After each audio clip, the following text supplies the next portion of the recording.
Hey, what's up? I'm Al Cox. I make games, play games, and everything in between. And today we're going to be continuing to make my game Ball Meets World. I figured out some cool ways to help optimize the speed because I think on Monday everything was just going really slow when I was making the levels, but I found a little shortcut to help load the cool spikes that are on the bottom of my game while not slowing down the frame rate because nobody wants to play a game that's like got slow frame rate. So I'm glad I was able to figure that out. And I want to add that I was able to figure it out because my brother was play testing my game. And when my brother was play testing my game, he told me something that was just ridiculously obvious.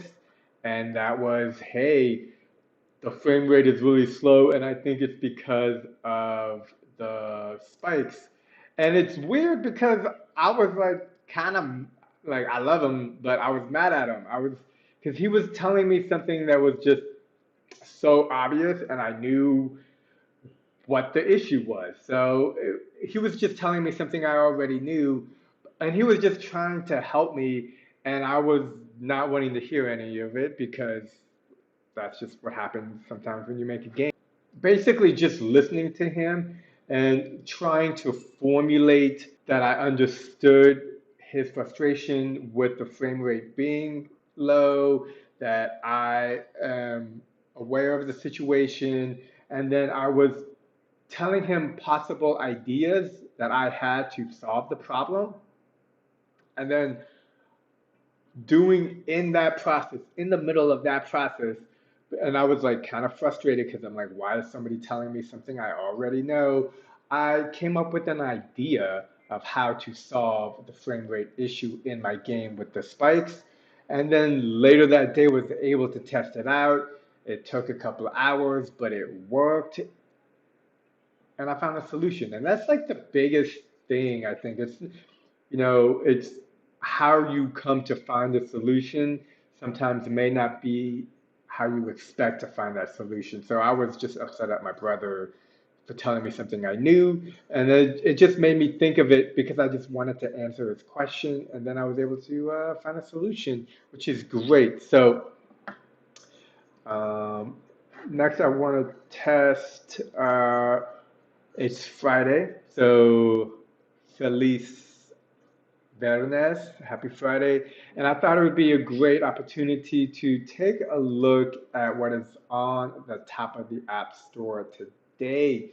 And then also kind of go through games that I'm probably going to play this weekend, because the weekend is when I like to play my hyper casual games. So let's take a look. Oh, that screen is not the right screen, so it's this one.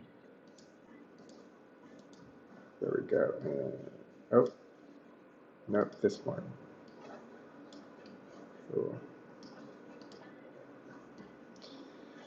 So here at the top we have Ron Rondo Nautica. Oops, oh man.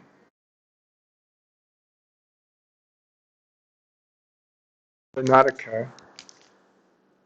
And let me turn that background music down a little bit.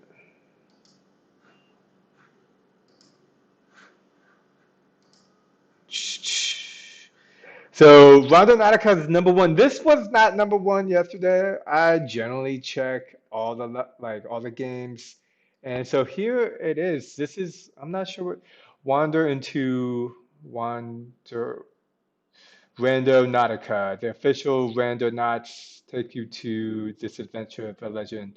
Okay, so basically, I don't even know what this is about.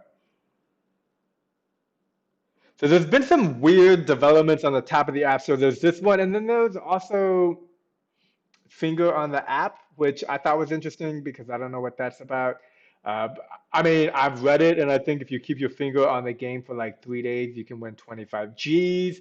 There's a lot of ways to hack that, and I've even thought about it, but I actually use my phone all the time. So I think if you had a spare phone, finger on the app is an interesting one. And I'm curious if they're even doing marketing, but it looks like it's some big YouTubers. Going through the list, one that I am definitely going to play this weekend is something called Beat Blade. Looks super cool, simple. It's got the neon cyberpunk kind of type of look and feel, and it looks like there's a dude with a samurai sword. So I don't know what's going on here, but I will definitely be playing the first, I don't know, 20, 50 levels of this game.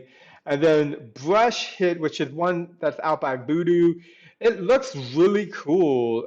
Let's see if I can't get the video of this game. So Voodoo had a game called Cut Grass last year, really popular. So it takes a lot of mechanics from that, but redoes it in like a cool, I don't know, these bubble.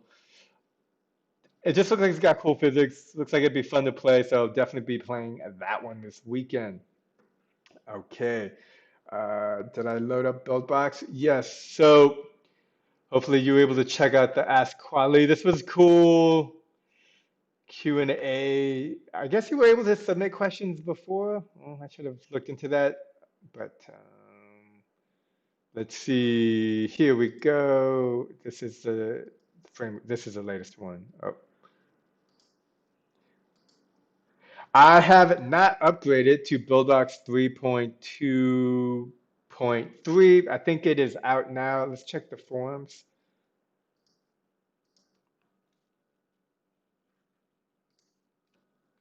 It's out now. I just don't want to upgrade because I'm not ready. I'm in the middle of a game. Oh, and I should stipulate. I think this game I was hold on.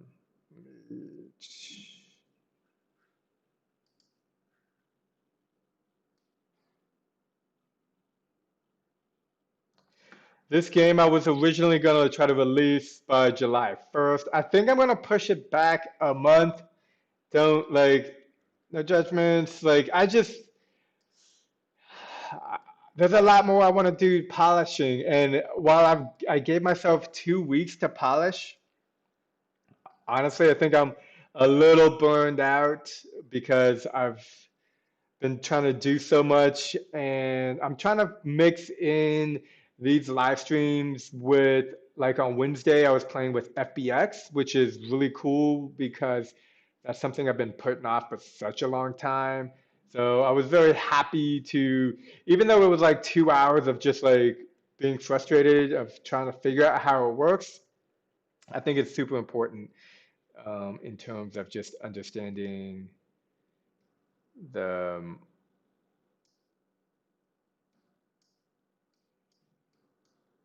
the way, like a good flow for me. I'm just always trying to find the best workflow in terms of how to get as much done as possible while trying to make a game, polish. There's always a lot going on. So let's jump to it. The shortcut. So check it out. This is the new background cone that I have. And before I had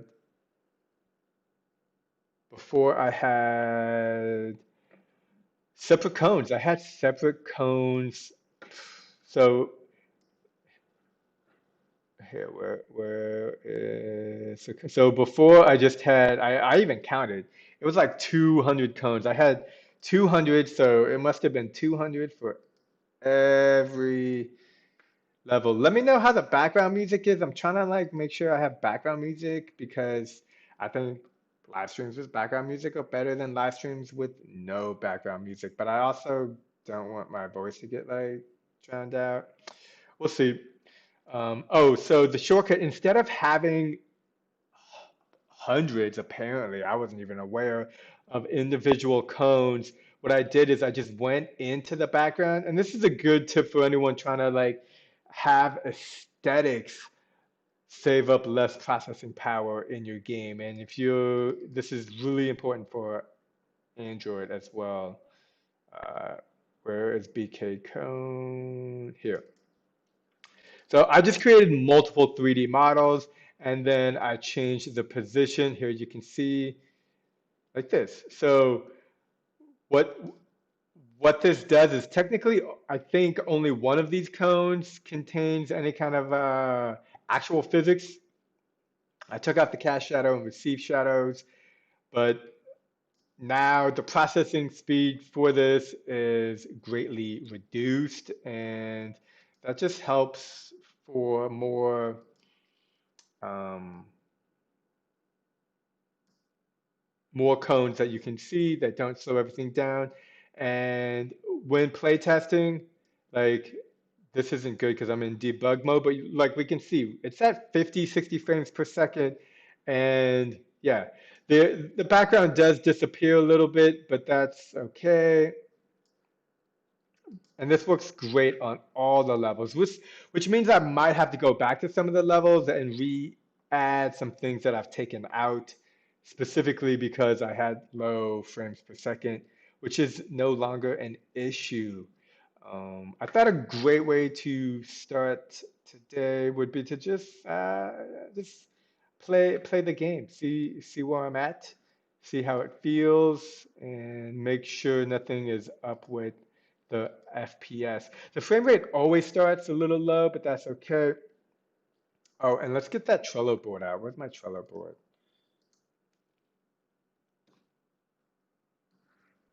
Because it's definitely got items on here that I need to accomplish.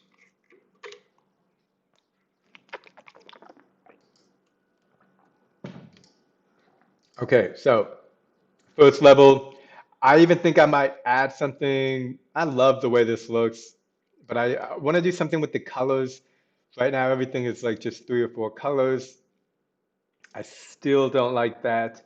Oh, I added this ball. I'm liking that. Game feels great. I think I need to add some shortcuts that I had here before, like bouncing shortcuts. Not exactly sure what I want to do there. So it's level 2, level 3. Oh yeah, so level 3 has a bouncing shortcut. Let's see if I can get enough height. Barely enough. That keeps it a little bit too close for comfort, but enough. Oh crap, and I'm dead. Cool thing about this game is if you just go super fast, you can also, like, that's one of the cool things about the game is that there's multiple ways to play it. If you're a beginner player, new, you can just go slow, take your time. Like, oh, this is great. I don't like the way that disappears too. It's how it just disappears. It's a little bit too much for me.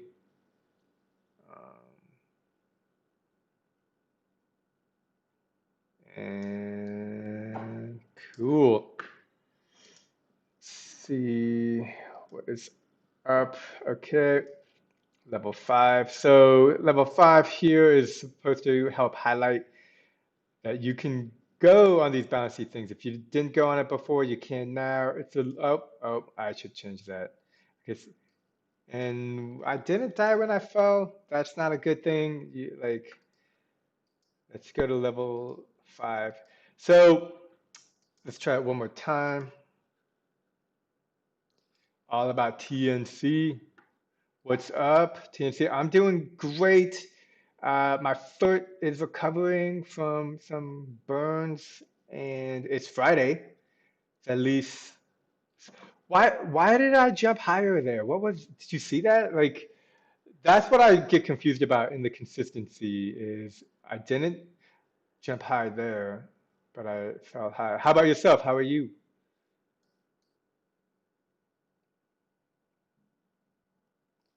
So there, the player barely makes it. The game over doesn't. So this is the game over doesn't connect with the floor. That could be a problem. But if I go here and then like what, like moving? So it's not really clear how sometimes the bounce works well and other times it doesn't. That's okay. So level 5 looks good. I don't think I've played these levels since I updated. Okay, here we go. Yeah, I mean, I'm able to make it, so that's great. And then again, more bouncing happening and looking good. So I think those first couple of levels are good. I think somewhere on level 30 is,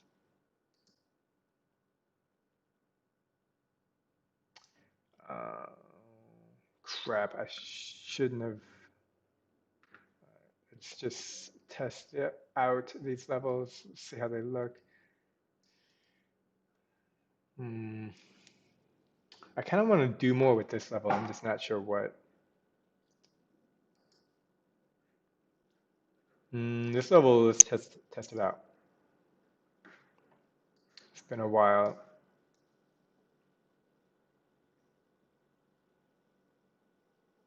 Oh, and look how the objects are disappearing. I need to do that for all. Although fading to black, I think.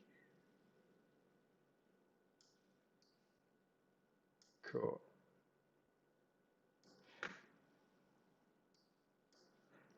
Level 35, 36.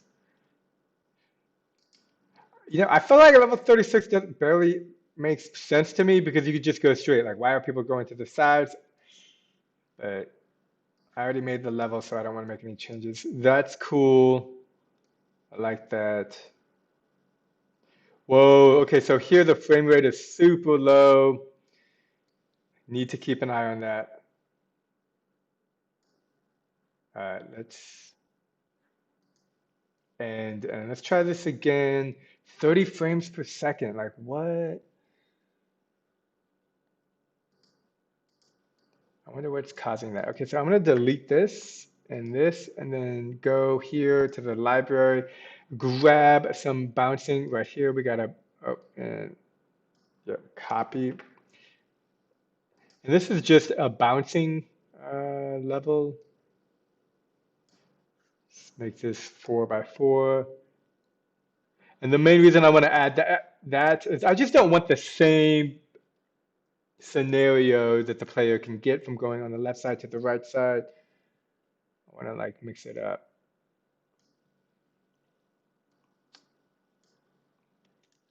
Okay, cool. And then, so yeah, if you're playing here, I think I need to get rid of these spawning balls because they're slowing down my speed. But let's take a look over here to see how many I have. Like maybe I only have one.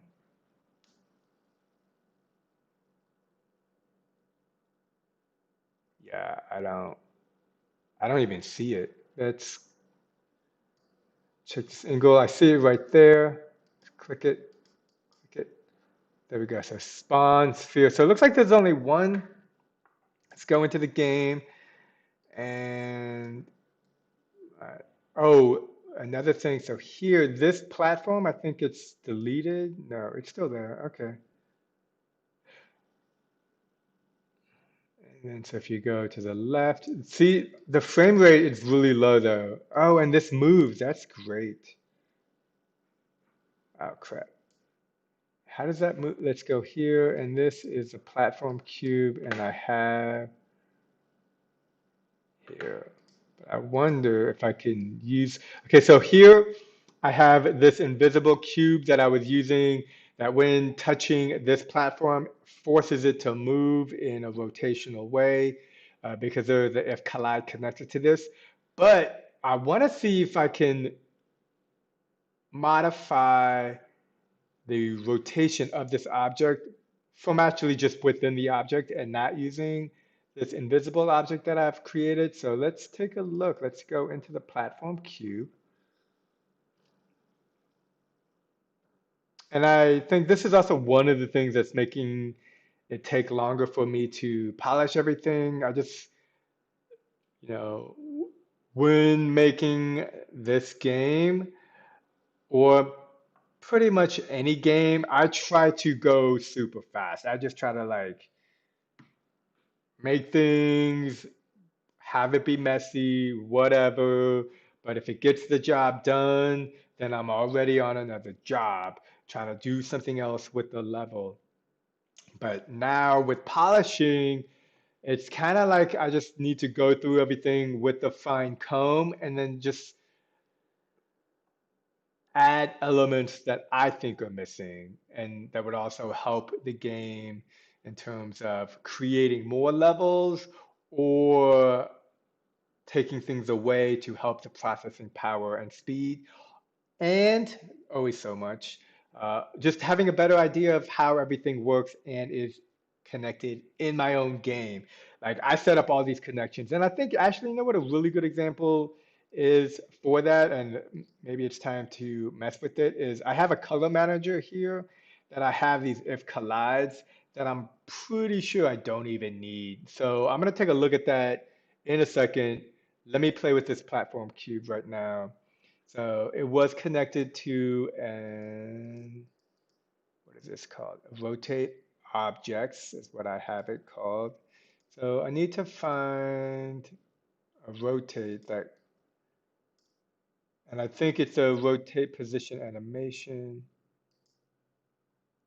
rotation animation. So it's this one right here. Yeah. Okay, so now I remember. So the reason I am using, and that's okay, you know, sometimes I forget why I do things.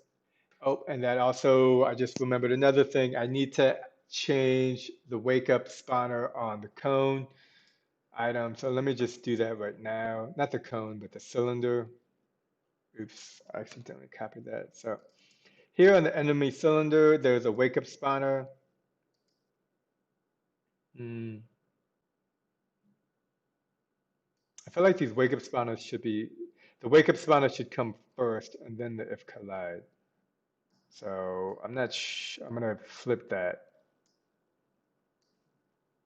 and then we can test it in a second.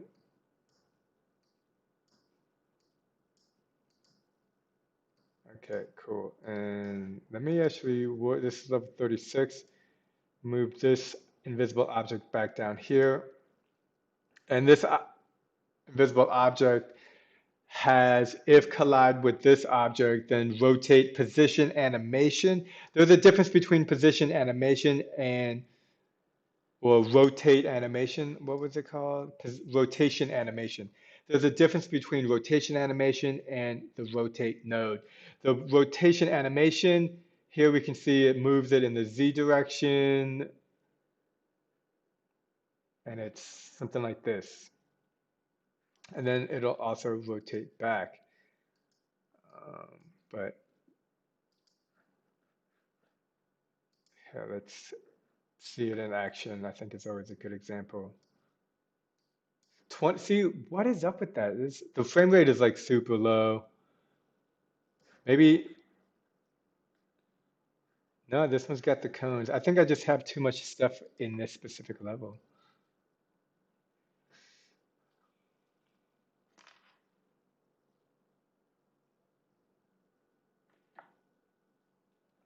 30 frames is way too slow. Oh, that's not good. So we don't want that to happen. Maybe I can make these smaller, and then that'll help stop that from happening.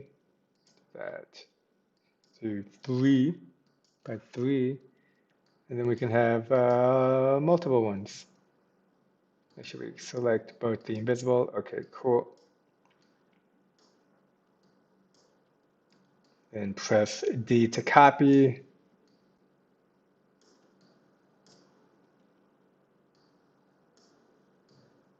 There we go.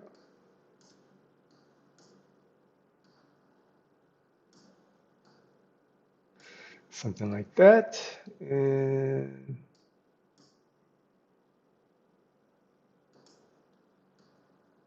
let's give it a, let's, you know what, save a new file. I don't think I've done that today.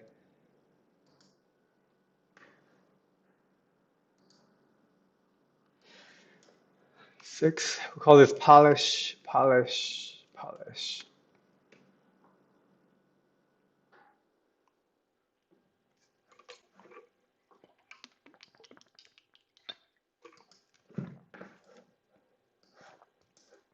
Wow, it was at 7 frame rate. This is just so slow. This is not, why is it so slow?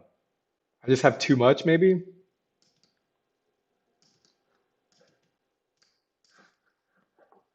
I mean, I don't think I got that much going on, but maybe.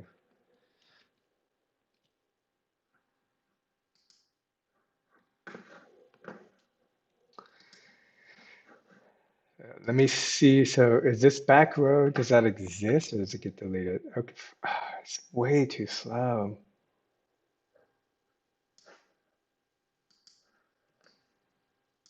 Let me, there's not that many things on this. So,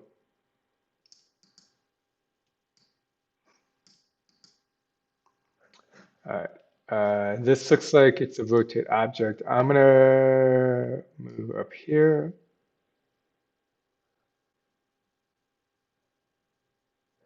Looks like it's spinning. Now I'm gonna move this rotate object up to see if it still spins without it, because I might have made changes. Yeah, so looks like the changes that I made, and I'm gonna move it all the way up just in case, because sometimes the invisible object encompasses a greater field or area than what you can visually see. So if I'm like testing something, but it may be like an incomplete test. So still super, whoa, come on, don't fall. Still super slow frame rate. I'm not exactly sure why.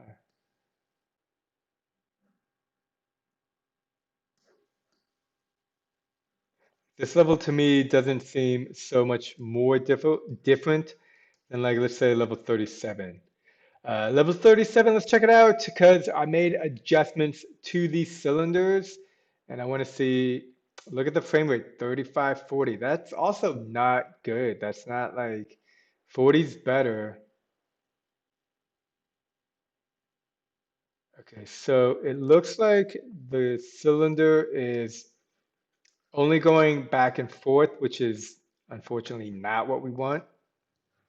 We want it to, so it's moving through a position animation node. I'm sorry, rotation animation node. Um,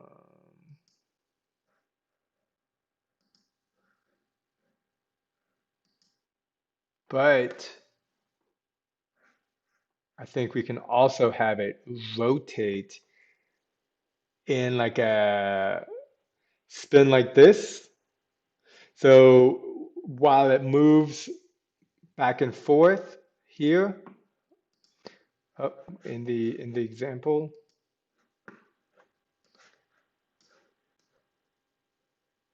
this is a good example on understanding 3D environments and rotation ability. So here it's going back like a pendulum, back, forth, back, forth. Now what I'm going to do is add a little bit of variance here. Now this is selected to pin, and I remember now that I have levels. So this is why making levels is tough. I have levels where the cones don't move, and then in here they do move. So I'm starting to think that I'm just gonna have to make a separate cone that doesn't move for those specific levels, because otherwise it causes issues. And in this case, it's easier to just create a separate object that doesn't move around. So let me go here, take this pin, and then I'm gonna add, I wanna say the X. Let's try, let's try 90. Oh, 0. Let's try 90, and we'll see how that looks. I'm hoping that it's now, instead of moving back and forth, it moves all over. And it looks like it's just moving back and forth. So that is not the angle we want. So let's check out why. And you want to make sure you always hit this refresh button, because otherwise you'll be replaying the same game experience without the update. So here we can see it's been updated. So instead of just going back and forth, now the Y has a random rotation of somewhere between negative 90 and positive 90. So whatever random number it is, it's causing that object to spin like this. So instead of just going back and forth like this, or maybe this is a better example, while it spins, it goes back and forth like this. And that's great because while in this level we have multiple cylinders, it just makes it a little bit more random or difficult to get by. It's not like a simple pendulum. I'm hoping to see this one do a little bit more of a spin as well, but it doesn't look like it. Let me find a level that has a lot of those cones. I'm going to save it. Always got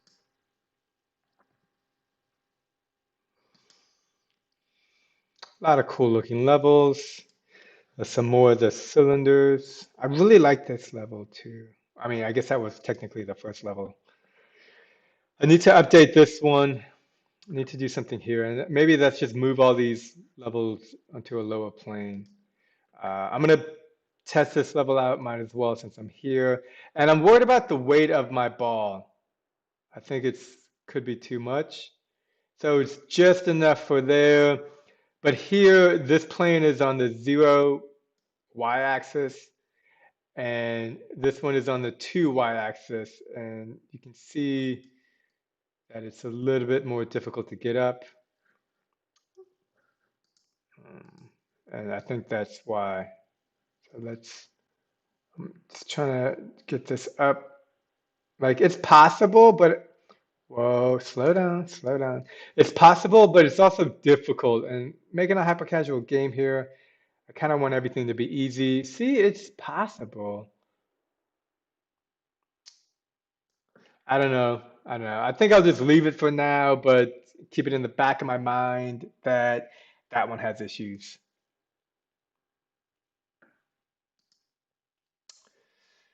Trying to, oh, here it is. I was about to give up on looking for this. So, oh, come on, level 21. Let's test it out.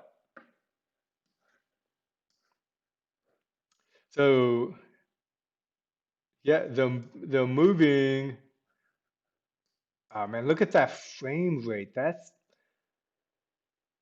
low. I need to definitely be sure to test this on my phone, confirm whether or not the frame rates are that low. I would be okay with the 45 frame rate per second, only because I think my phone is in a better position than my computer while live streaming and testing. But that's just my thought on that. Um,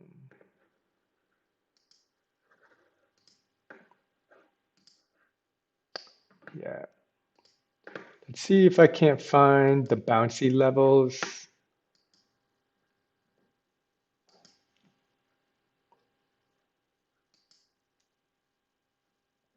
Does this one have a slow frame rate?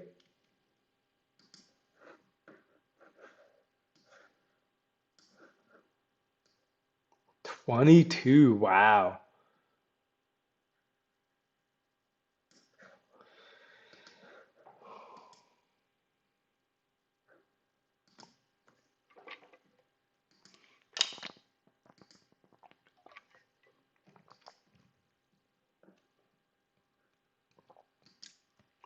Still think I can do a lot more to that level. Okay, here we go. This level. Love this level, think it's great, but we're gonna need to delete these. Yeah. And let me duplicate this. So I select this, hit D, and go here. Now we're gonna call, crap. One of these is a duplicate, but I don't remember which. Let me hit Control Z. No, that none of that helped. Okay, I'm just like not sure which one is the original. And okay, so this is, I guess, also a good example of I have two items here and I'm not sure which is which. So what I'm going to do is I'm going to put cylinder one, then I'm going to put cylinder two. Now, where there is the cylinder, we'll see. So one of these is in the game and the other one is not. And here we can see cylinder one. So cylinder two must be the static one that I was going to make. So we can call this one static. And we can call this one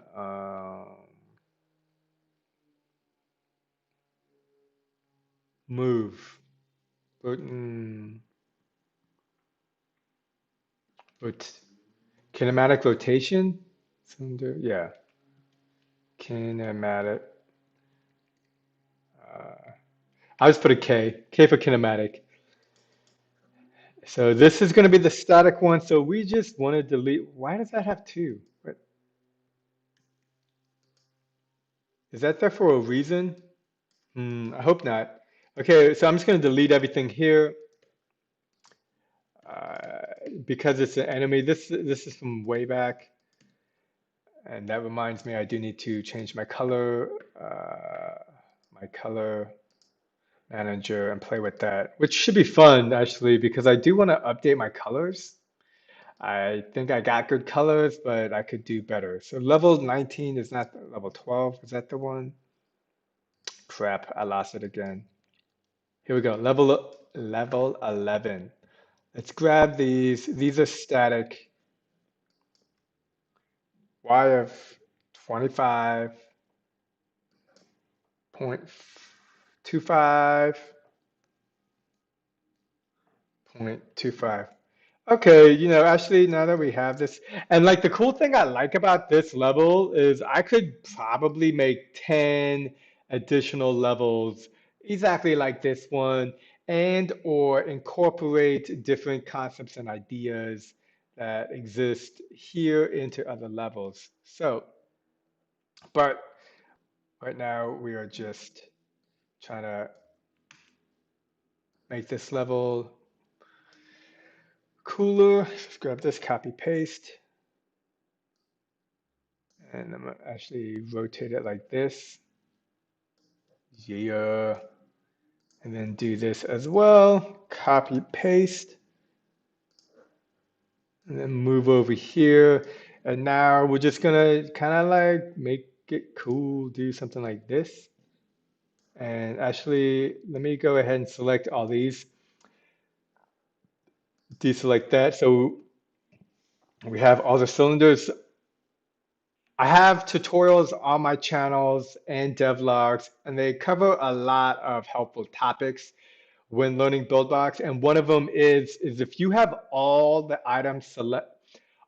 the same items selected, then and they have similar like X width over here or Z width.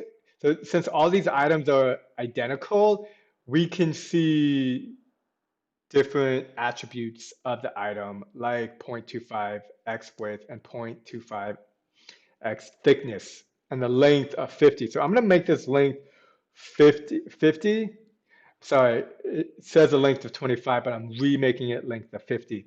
But if you if you have a separate object, I'm sorry, if you have another object selected, like I'm going to select this BK cone, then you see nothing here because they all have different numbers. But when you deselect that, the ones that are similar right here. So this is always important when you're selecting multiple objects and or wanting to select multiple objects and change their sizes.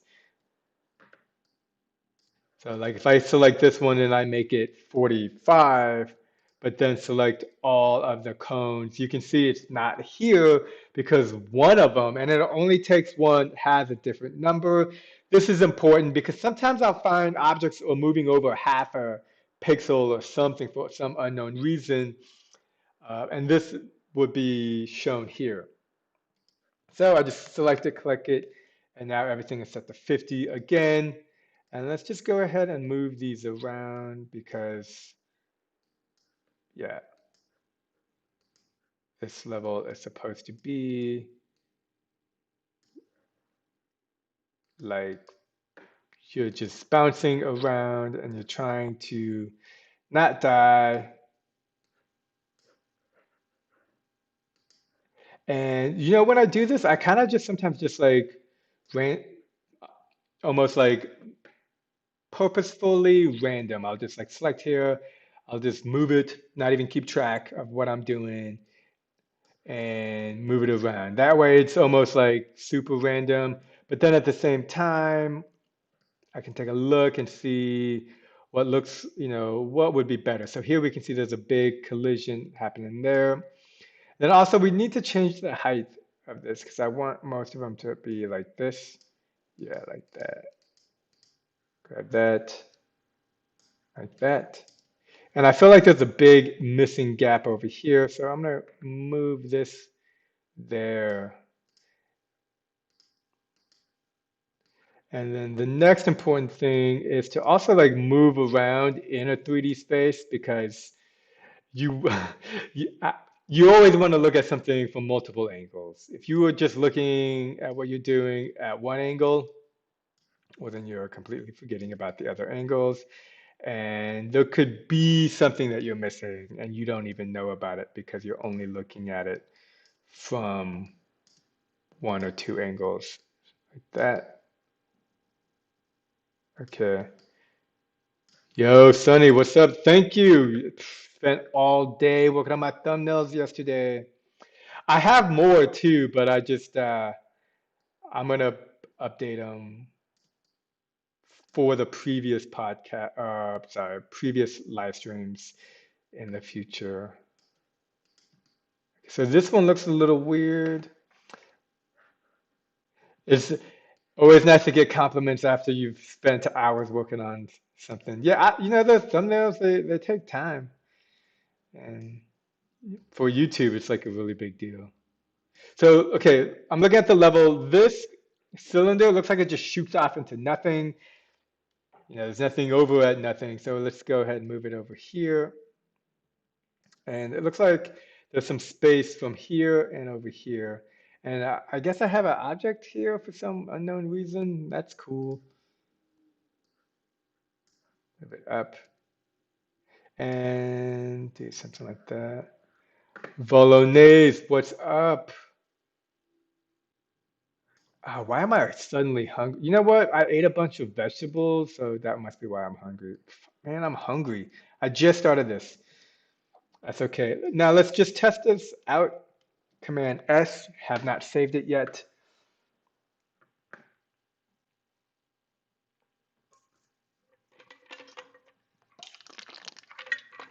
You guys hear music in the background? Is that a thing? Hopefully it's not like too much. Maybe nothing. Okay, so oh yeah, totally forgot. Okay, so one, I don't know if I should keep that or maybe not keep that. I don't know, but I forgot. I made the little elevator. Okay. Thank you for coming in, Hig. I'm dead. Thanks for hanging out. And let me know if you have any game ideas or suggestions. Okay, so this level is like, yo, we got three elevators that are going to shoot you off into this air, and the one on the left does the best. Oh, but you gotta be quick, and then you fly off and die. Crap. Okay, that's not what we want. Try it again. Frame rate looks great. You bounce. Okay, I'm not gonna lie, that is actually a lot more difficult than I thought. Um,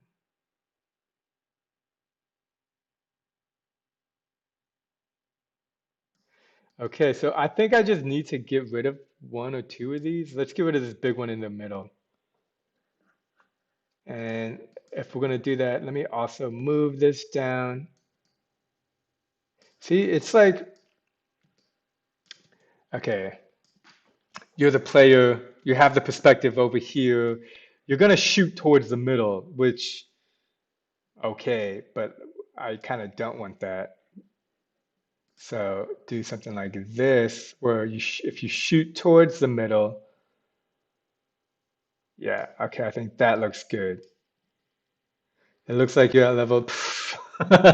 Yeah, no, this is level 11. This level is so easy too. Like the cool thing, one thing I want to do with this level is I could literally make a whole game on different levels like this, which is something I might do in the future. But right now, you fly off, you want to go to the left. I think this should be easy. And then even if you go to the right, this one doesn't like do much. So let's move that one down and then more like, yeah, something like that. Yeah, let's try that out. Yeah. And this level is also supposed to be ridiculously easy, and I'm dead.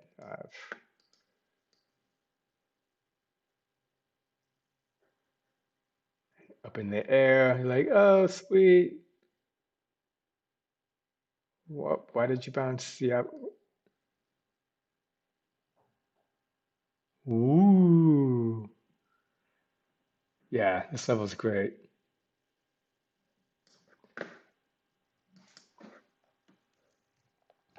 Okay. So I think I actually have other levels that are similar to this one. Let me check.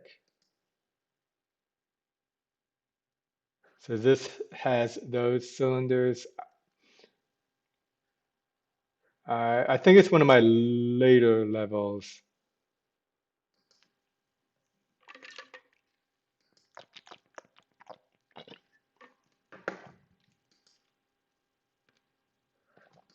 Yeah, it's this one. Okay, so this one, these cylinders move. So it's kind of a more difficult level. It's actually literally the same thing, except more difficult. Let's play this level out.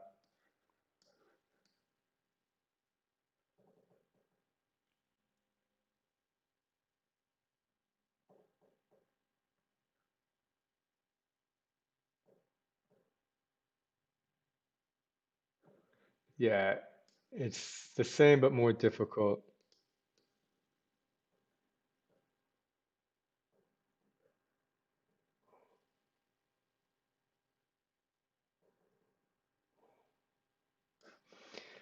Yeah, I think I'm gonna get rid of these. We got one, two, three.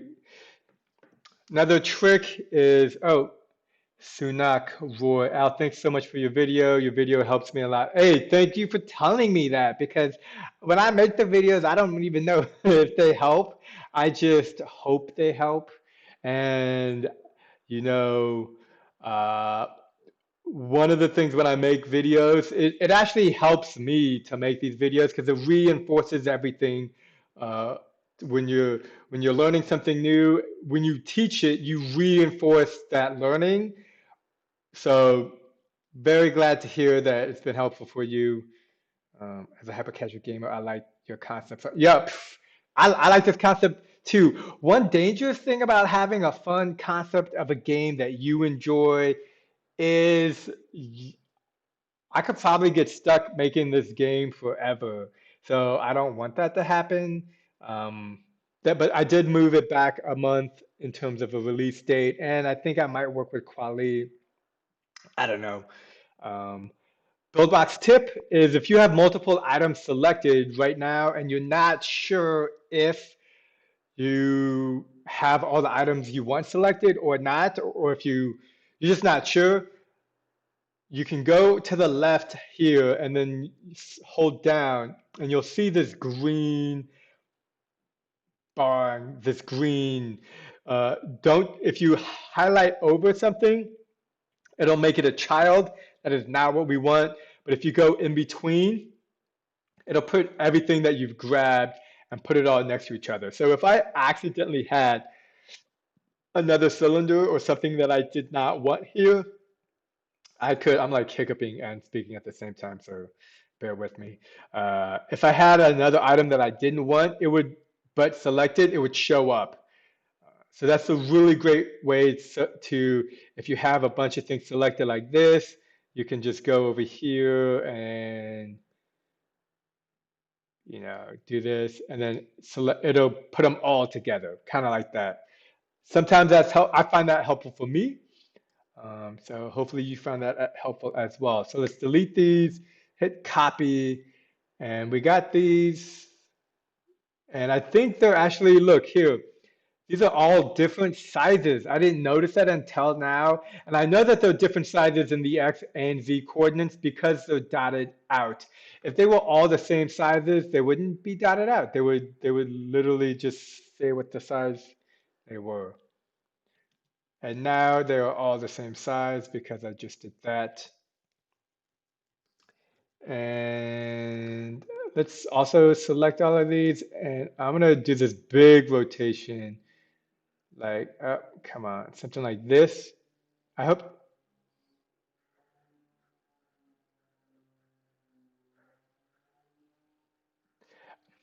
I just don't want it to be exactly what it was before, which I'm not gonna lie, I don't even know. Oh, it's like this. Let's just do this, and then I can literally manually move some objects around. Go like that. Oh, so right now I'm just trying to make sure I have kind of like a corner of a cylinder going to each corner. So we got one, this is kind of like a corner, two, three, and four. And this guy over here needs to move like this. Cool. And then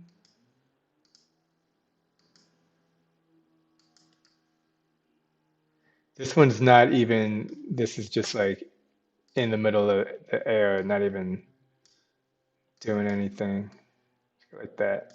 Okay, and like that. Yeah, this will block the first pipe, first bouncing pad. And then this one's just way over here. This one's like tiny. How did you even, wait, this is enemy cylinder trap. Enemy cylinder kinematic. Wait, does that mean the ones I set up here?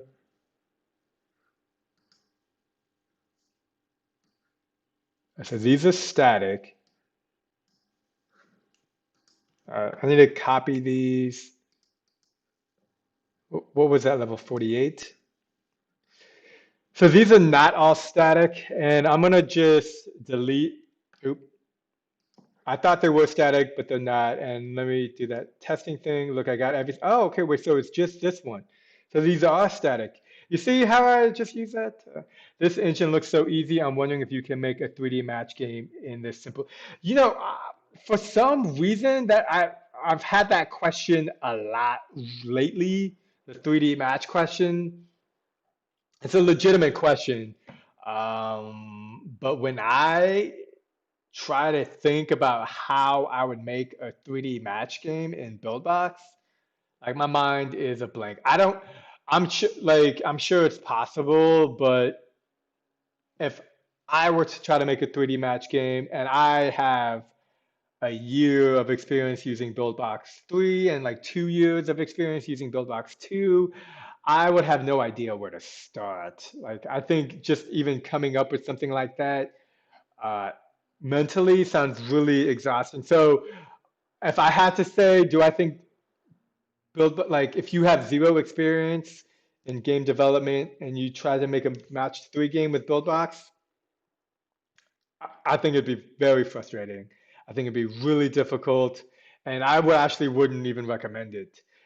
It may look easy because like of what I'm doing here, but Match 3 just has a lot more going on in terms of how you match objects. Now you can do things, and again, everything I'm talking about is from the basis of no coding. If you know how to code in JavaScript, then yeah, you can do it easy. And of course, if you have previous game developing experience, if you've let's say made a dozen plus games, then yeah, you can come into Buildbox and try to make something. But if you're coming from like a point of zero or almost zero, and you want to make a match three game with Buildbox, I think you're gonna be very frustrated. And like even to do something like that, the first thing I would do would be to try to make a simple match one on one, which I think you can do. And then even thinking about that makes me think of how you could totally do something with Buildbox. Again, it would literally take me 2 weeks maybe to try to figure out something that may not even work uh, on how to do a match three. So that's something I could potentially try to do maybe down the line because again, something like this would take a lot of time. Uh, and when it comes to build boxing game development, when I think how to do a match three, literally the first thing that comes to my mind is how do I do a one-on-one match? Okay, got an idea. How do I do a one to two match? Okay, that idea builds off of the one-on-one idea of matching items. And that again would build off of the match three. So that's just kind of an idea of how my mind works in terms of solving problems or ideas of game development on things that I'm not sure about, like a match three. And that's simply break it down the most simplest form, do that well, and then build up from that. I know Java from 1 to 10. I know it like 1 to 10, but my favorite script is Lua and C Sharp. So wow, thanks for your excellent explanation, bro. I just wanted to know. Yeah, no, and like that's why I like Valeniz. I'm gonna be honest with you because one, I don't work for Buildbox, and I do think if you were to ask somebody at Buildbox, can you make a match three? They're gonna say yes because that's the truth. The truth is you can make a match three game with Buildbox, but if you don't have match three like experience, then you're going to be starting, it's going to take longer and you'll have a lot more frustrations because you're like, somebody said this game was easy to make and it looks easy. And then when you do it, it's not easy. And you'll be like, and that's why it's because there's always a lot of pieces involved.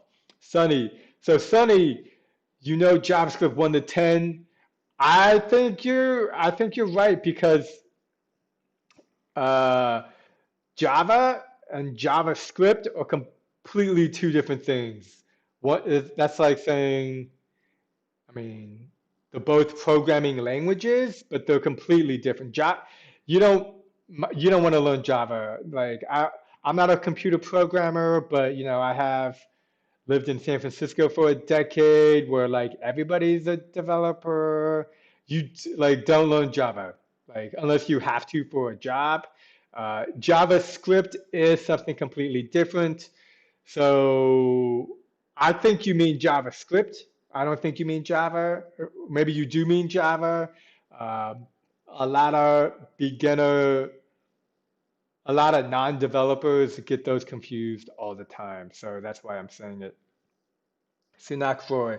When I came to know about Buildbox, I was like, I really could do that. I appreciate you and your team because I am a developer and I know how tough it is to make a game with other engines.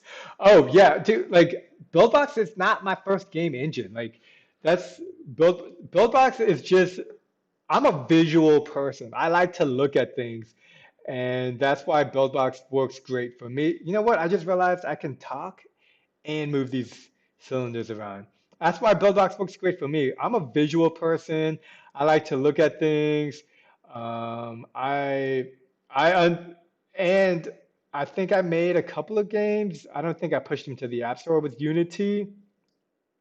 And so that's why I tell anybody who like a lot of people get into making games to make that money, to get that I don't know, $500,000 voodoo deal or whatever.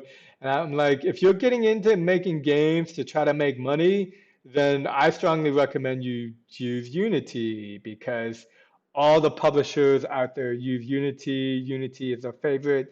And if you're getting into games specifically to make money, then you should use Unity.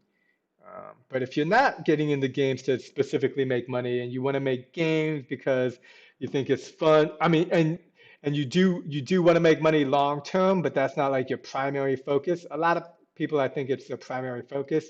Then I think Buildbox has a great opportunity. But if your primary focus is money, then I strongly always recommend Unity. It's like if you use cash to buy everything and everyone else uses cash, why and Buildbox is like a credit card, you're using a credit card and you're going to places that only accept cash. I don't know if that analogy works well.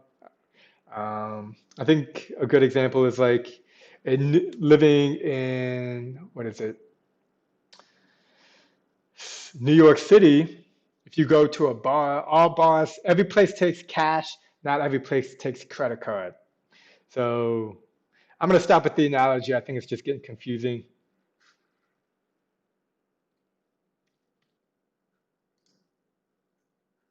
Actually, for hyper casual games, it's interesting. Yeah, I mean, I think I can list games that have been made in Buildbox. Like there's at least a half a dozen. Okay, so at least six games that have been to the top 10, if not number one, on the App Store that was originally built and prototyped in Buildbox, and then later fully developed and fleshed out in Unity. So to me, Buildbox is like number one in terms of being able to prototype, make ideas and concepts quickly, and getting it to people to see how they like it.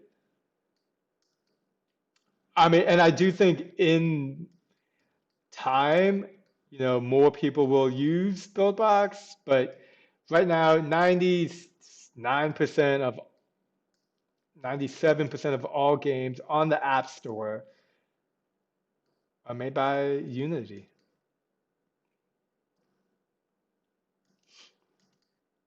Okay, so that looks good. Let's I just copied something. Have you heard of Roblox? It's a very popular game and it uses Ogre Engine. I'm curious about Ogre Engine. I have you heard of Roblox? So this is gonna sound silly, but I generally open source 3D. Oh, okay, cool. I generally stay away from very popular in-depth games because this is gonna sound silly. I'm actually really addicted to games. Okay, I used to play WoW back in the day. Like I I can easily, or I used to easily get stuck to playing certain games all day, 6 hours, 9 hours. And I think in 2020, that is, especially with COVID, is a lot more common and acceptable, and just everybody does it. So that's cool. That being said, I would rather spend, 6 hours, let's say, playing Roblox, which I'm sure is lots of fun, making my own game or making or editing my own videos. So I've definitely grown in how I like to spend my time, and I actually, now that I'm older, I'm very conscious on how I spend my time and to ensure that the time I spend is productive because and what is it what is it what is there's a specific word that I'm thinking of yeah, compounds. So just as like if you make just as money compounds, I believe knowledge and information compounds. So if I spend all my time learning, making games, then that knowledge will compound over time, over the years, to be very helpful for me and just make things easier. This is cool. Thank you for showing me this. I didn't know about this. And yeah, I'll have to look into Ogre. Thanks. Thanks for sharing that. I'm always like trying to know. I know a lot, so it's awesome when I learn something new. Oh, this Trello board. I like don't even want to look at this. Redo level 27. Okay, hey Al, have you heard of Roblox? Yeah, okay. Hope some of your games can be like Voodoo. Thanks, man. I hope my games. I think this game is super fun. I'm very excited about it. Roblox also made its own game engine called Roblox Studio. Yeah, I mean, yeah, I'm like, so wait, does Roblox Studio use Ogre?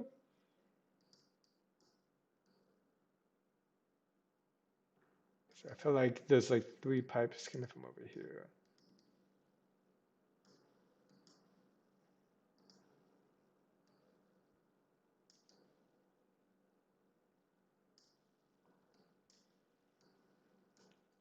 Okay, I'm gonna test this level out.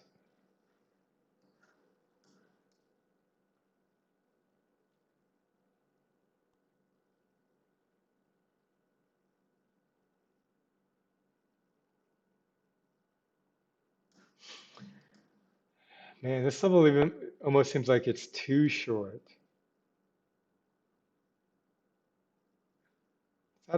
It's at -100Z, so the level is okay. Well, you know what? Let's take a look at this board. Level 36 FPS slow tips.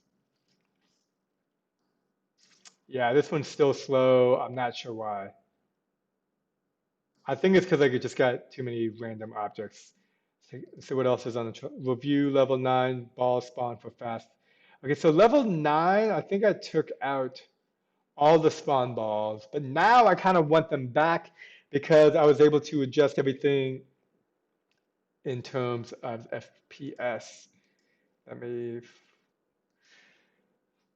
let me find it. Oh,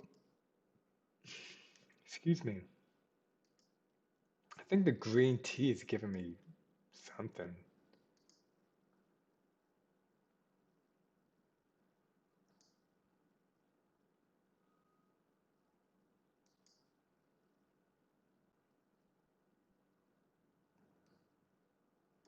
Oh, right there. See that? What what was it, level 9? Okay, let's put this. Now we're gonna make this 1.5. So the size of this spawn directly influences the size of the balls that get spawned. So that's always super important. Now, we don't need a lot here, just two, I think should be good. Set -25, and then put this one at minus, yeah, 65 is good. Sunak, I do the design with Buildbox, play it then. I do the same project on Unity because it helps me visualize. As you said, I started with Playmaker, but Buildbox is far better than that. Roblox Studio is a game engine made with Ogre. So what, I mean, Ogre is a game engine, so it's like Inception?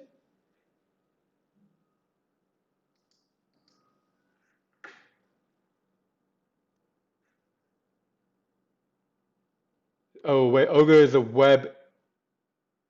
is a scene-oriented real-time open source rendering engine. Well,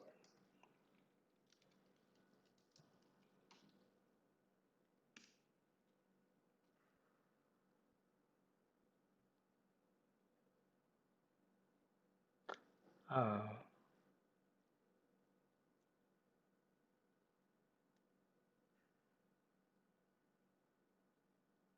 okay. Has anybody used Roblox Studio Engine or Ogre? I'd be curious on that. My biggest issue is coding because I don't like the code or it's not my thing. Game engine made with the game engine. Yeah, no, that's why I said is it like Inception?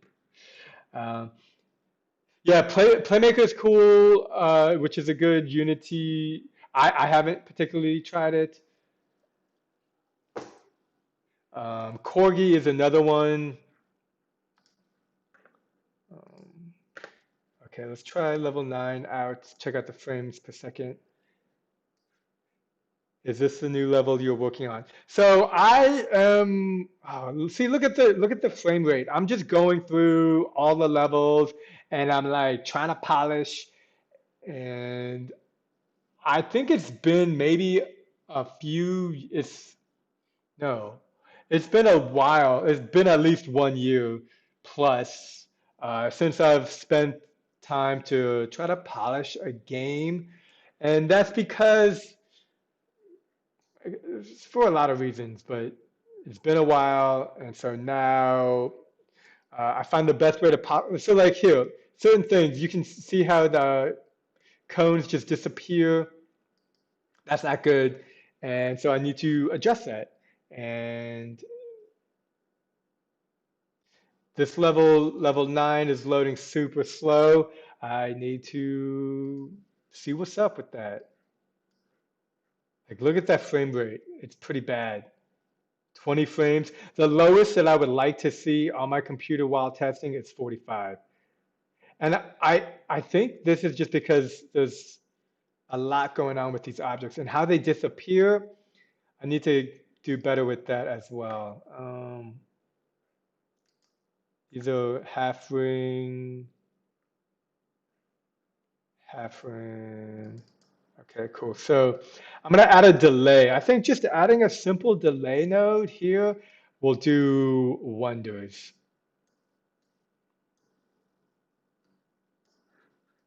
Let's save it. Maybe I just have, yo, Al, what happened with the cloning situation? Oh, great. So, funny question too.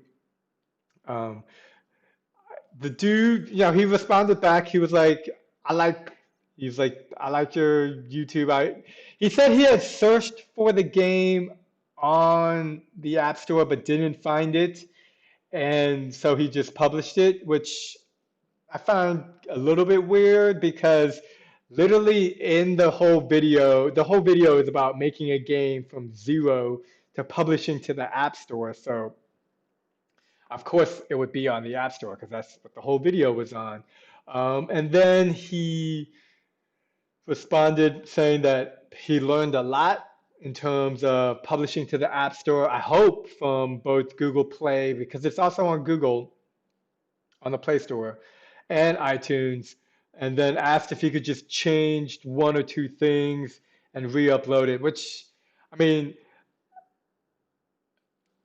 to me, that's kind of silly because I think, you know, for me, if I wanted, I could spend 1 hour on that game and make it a completely visually just make it a completely different game. So I felt like he was asking me if he could just change the character to like a cube and still keep the game on the App Store. And it's just, for me, that's difficult to understand. Like, I don't understand why you wouldn't spend 1 hour and make the game completely different and then upload it. Like, why do the least amount of thing possible so that the game looks exactly like the original, and then it's just the cloning issue at hand. So that's the like to me, when you make a game and you clone a game, your knowledge is so limited to the clone of the game you're making. So if you're making a Flappy Bird, so a good example is Flappy Bird, right? I made a Flappy Bird clone in like a day and I uploaded it to the App Store. So if the only thing you ever know how to do in making a game is cloning, then all you can do is clone. Like you can't do the idea of how to like you can't do anything more. And that's why I think it's good to learn how to clone a game and then maybe clone 50 different types of games and then literally make your own game. But if you only know how to do one or two types of clones, and I don't even think he knows Buildbox to the extent that I do, because I can do so much, and in my mind it's like, why don't you just do something else? He may only know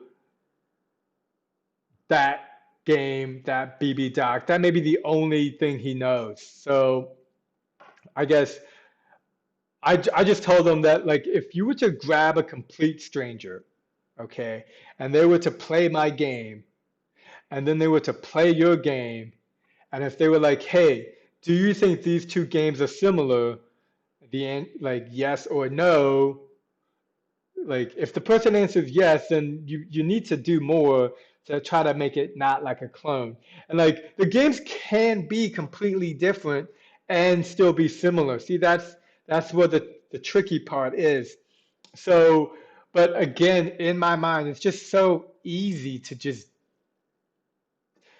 to do something completely different, like th- so I just think he doesn't have that much knowledge yet, and is probably growing and trying to cultivate that knowledge.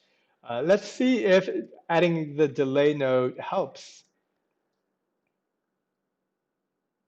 That frame rate is crap though. Look, it doesn't help. I don't like it. Delay. Let's do 2 seconds.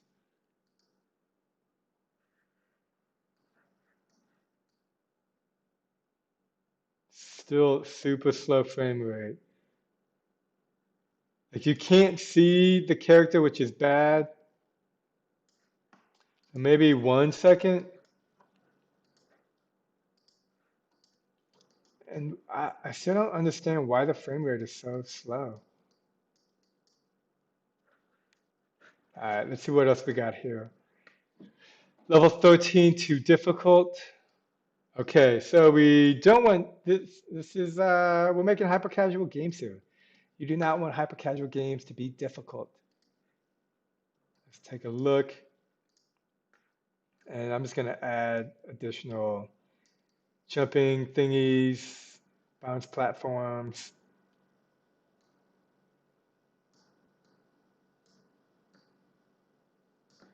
to help make the game easier.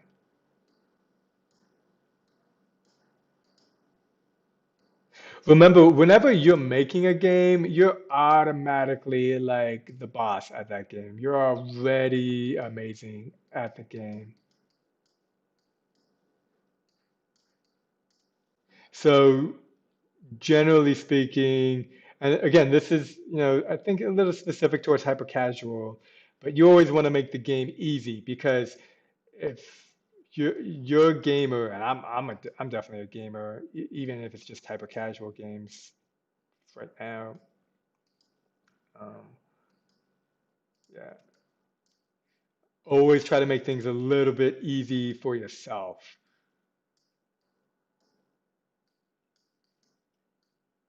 AdMob or HeyZap? AdMob, definitely AdMob.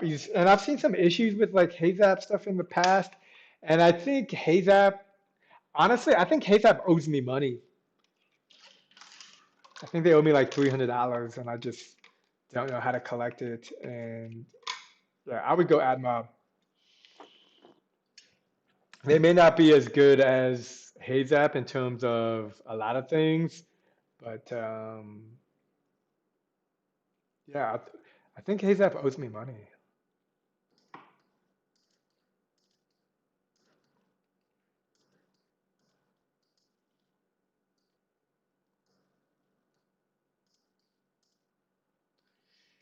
Okay, let's test out level 13, see if it's easier.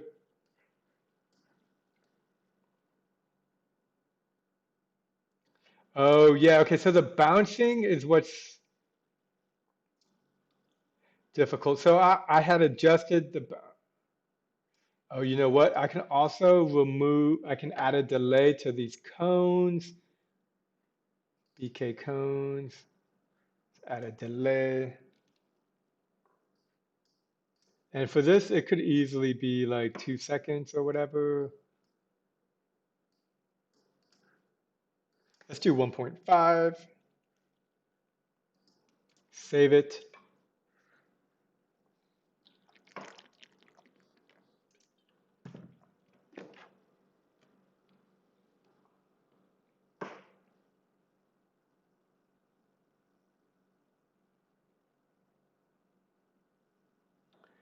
Cool. And let's test it to see if that helps. So after this, I'm totally messing with the, oh crap. Why am I putting, like this is the beginning of the level. I shouldn't have these little black triangles. I guess this is, well, level 13 is supposed to be easy too. I mean, yeah, level 13 is like just, you're not even, you're 13 levels into the game. I need to get rid of some of this stuff. It should be easier. Maybe have one cool big pyramid. Looks sick. How did you fix the lag issue when there are a lot of... Oh, yeah, okay. So I guess you didn't see the beginning of the video, but let me just tell you again because I'm so happy with the lag issue. I mean, fixing the lag issues from the cones. Uh, LS. Yeah, so LS, so the way I was able to fix it was instead of having individual cones, all I did was I just created multiple 3D models. So, and this has, I want to say, apparently, I wasn't even aware of this because I just don't pay attention when I make. I just go so fast. But apparently, I had like 200, 100 to 200 cones in each level, and while they were not all created at once, that's way too many. So here, this one cone has 25 cones, okay? And so each level here is maybe 5 cones total with 25 each, so 125 cones. And the processing speed is night and day. Now, the biggest drawback is if you fall, you don't get the cool, you hit the cone, like the ball goes through the cone. So that's like the biggest drawback in terms of not being perfectly aligned with what you would visually expect to see and what actually happens. But I'm okay with that. Like I think the way that the cones look is just so cool. Like I'm okay with the fact that if that's how you die and you're like, oh, that's kind of lame. Uh oh. Um, yeah, I'm okay with that. And I think that, when it comes to hyper casual games, like it's not that big of a deal in terms of if certain things don't work the way they should. I remember when, what was it, Color Bump 3D came out, like, and still that game is like top 100. Came out 2 years ago, December 2018, year and a half ago, and it was just not. I could spend a month on polishing that game myself, but it doesn't matter. Like, and that's the thing. Players don't care if your game was made with Buildbox or Unity or whatever. They only care about like, am I having fun? So while your player can die that way, I think most players are like, am I having fun? And if that is yes, then cool. Okay, so that level looks good. Oh man, I love this coat. It's like summertime and it's always cold in the basement. I got good stuff. Oh man, this is going quickly. Okay, the music. Do you guys hear music? I'm hoping there's some music. I'm trying to like level up my live streams. I feel like the more I do, the better I get.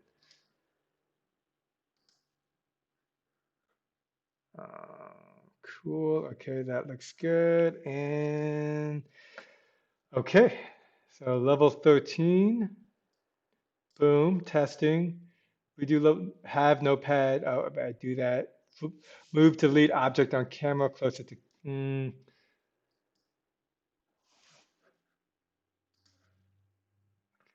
Level 27 waves, that's being tested. I'm putting off sound effects and music. Level 31 needs a. Okay, so what I'm gonna do now is I wanna mess with this color manager. This is how I manage all my colors in the game, and it is really cool. So let me just show you where it exists and how it works, and then we'll play with it because that's what I want because this is polishing. And so the color manager exists here in the very start scene.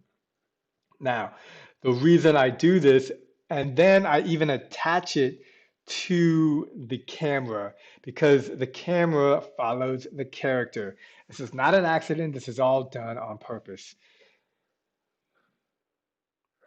And now, when originally creating the color manager, I used an if collide because that's how I did it for a previous game, and I really wasn't sure if it was the same.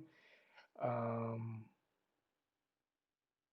yeah, I copied this from a game I made at the beginning of quarantine, and I just wasn't sure. So now I think and so here we have five random outputs, and the outputs go to an if collide, which right now we're going to be testing, and I'm going to try to remove it, and I'm going to see if it breaks everything, and I'm going to save it and save a new file. Actually, I'm going to save it and then save a new file because uh, I am afraid that I will make a change and not be able to go back to a previous version. Color testing.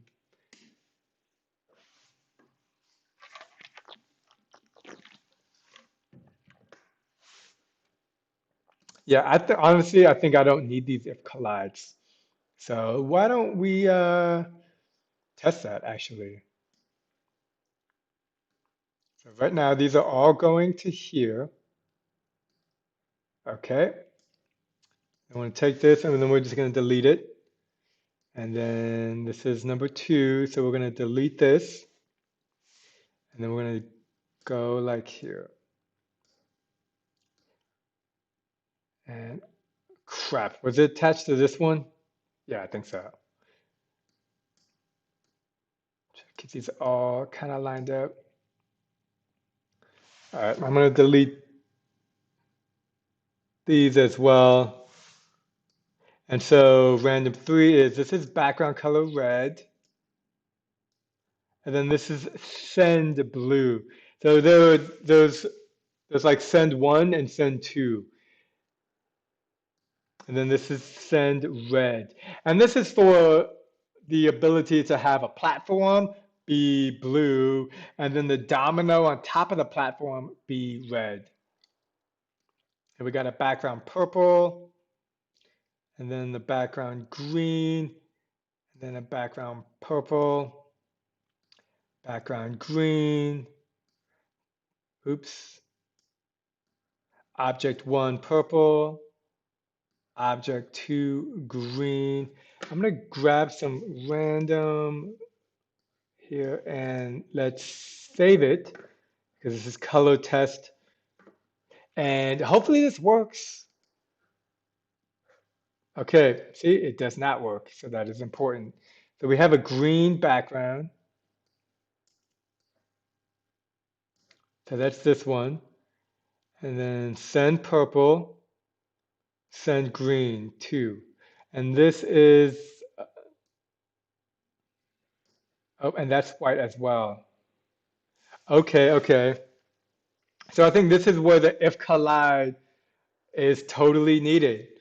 Um, yeah, yeah, this I totally need the if collide here. Well, you know what? Hold on. Let me send. Let's go to the object. It's called bounce platform.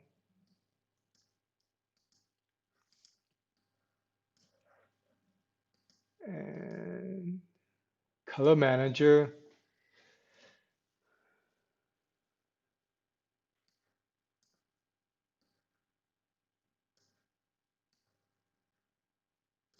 So it looks like it was sent green, purple. So this should have been sent, I want to say green. Yeah, it didn't work.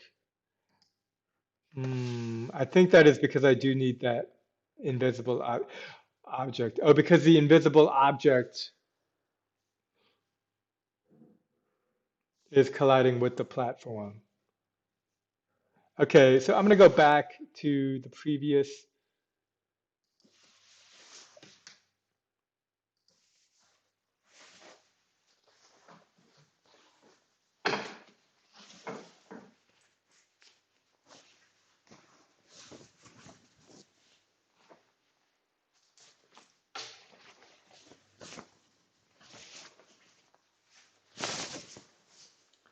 Okay, so, okay, we're back to color manager. So I'm pretty sure we need the if collide, and the if collide.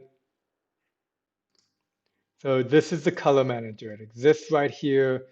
It's at a weird angle. I'm not exactly sure why. I feel like I should know, but I don't.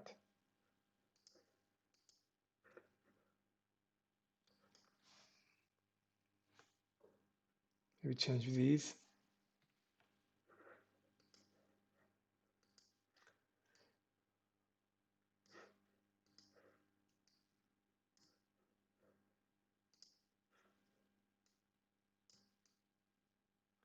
Yeah, why is it at like a weird angle? I like don't even want to, I don't want to break anything, you know what I mean? Okay, so if any object touches this object, then send one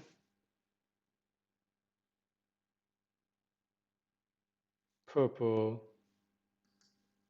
if two green. Let me,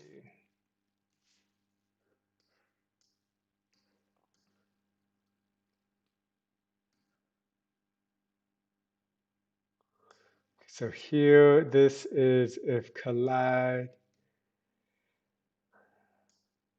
I think I can directly attach that there because this affects the background. And I want to, if the background is green,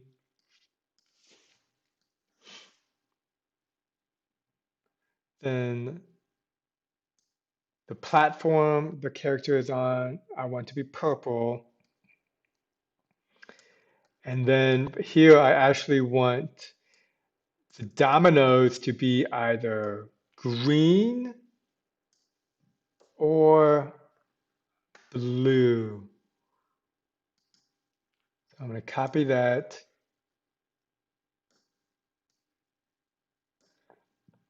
So here, let's see how that looks. So this is a blue. We need a green background to.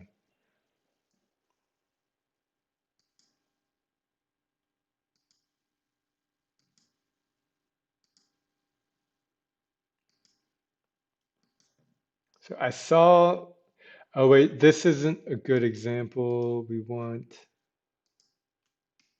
this.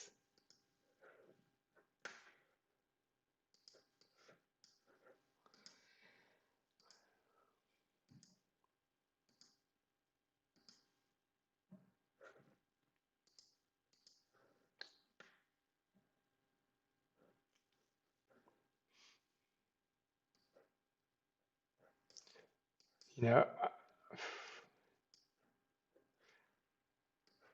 I'm just gonna get rid of the random and just go direct. It's just a faster way to test.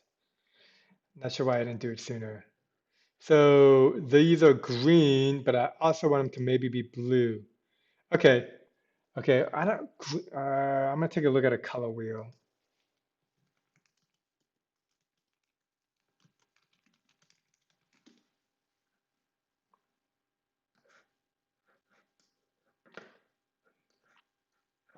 Okay, so we got So right now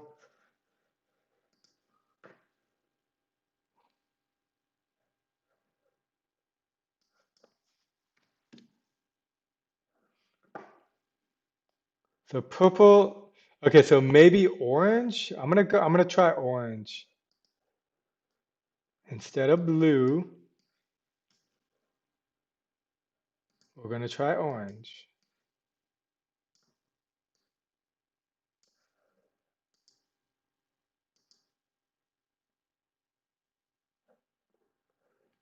Yeah, I just honestly, I just really want the variety.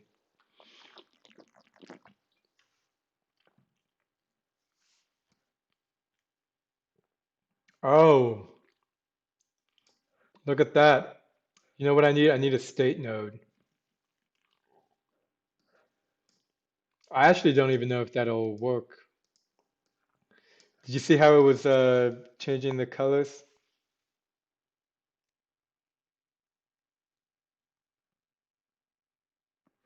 And I think that's because all the objects are like being created. So I might not be able to do exactly that. But let me try it with the state node. I'm pretty sure I never used the state node as it's supposed to be, but if this gets the job done, then I don't think it matters. Yeah, no. Okay, so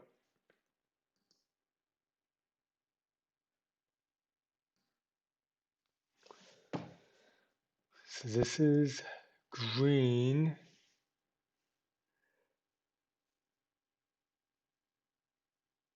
So I feel like sometimes when I play the game, that the colors don't randomly rotate.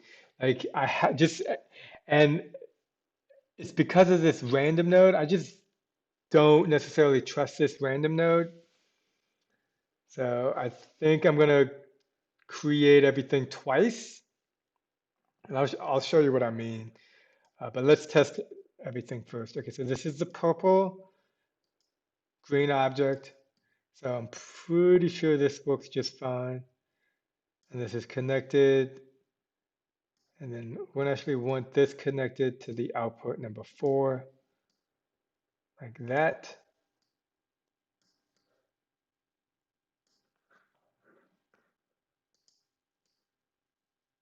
This is the red one.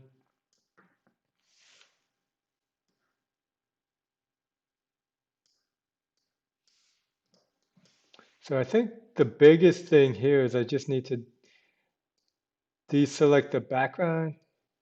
Yeah, number 2.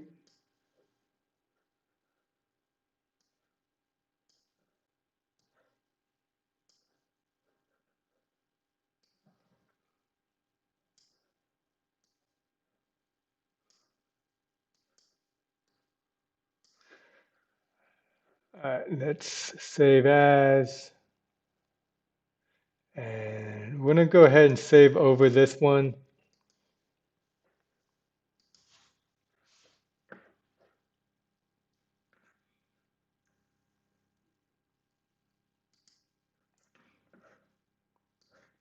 And let me grab something as well.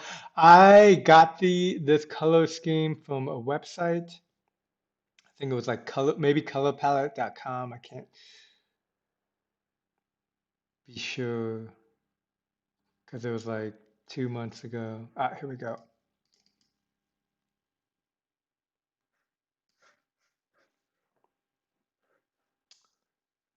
So I do want to just make sure, because there's a purple. How's the purple look? Okay, so it's lighter. That's cool. That's okay.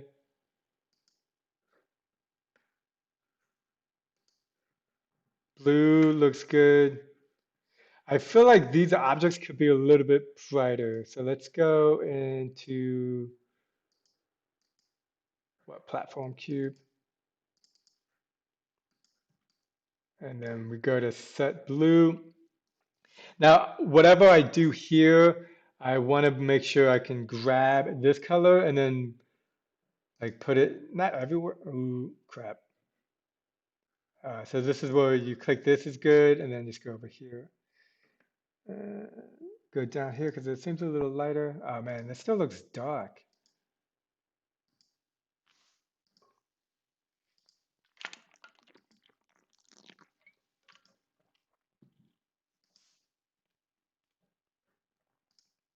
Yep.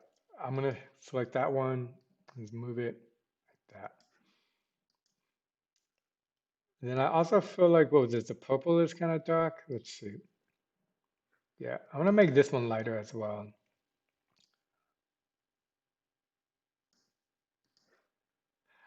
I'm starting to think it might not change actually, but let's take a look. Whoa, you see the blue? That was weird. And this doesn't look lighter, just to make that point. Mm, Platform cube. Oh wait, no, these are the platform cubes.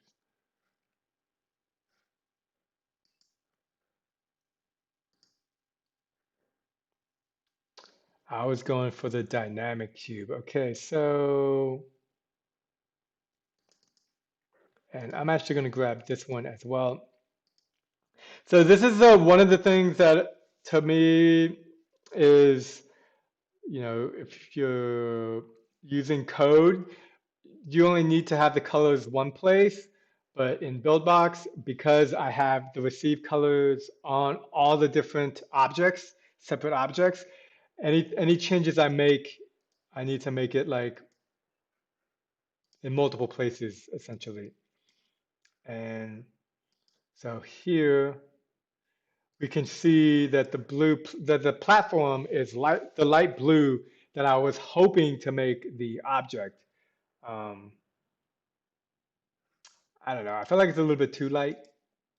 Let me go into the platform cube, grab the blue again, select it, hit this little eyeglass, and then just go back to the original color that I had.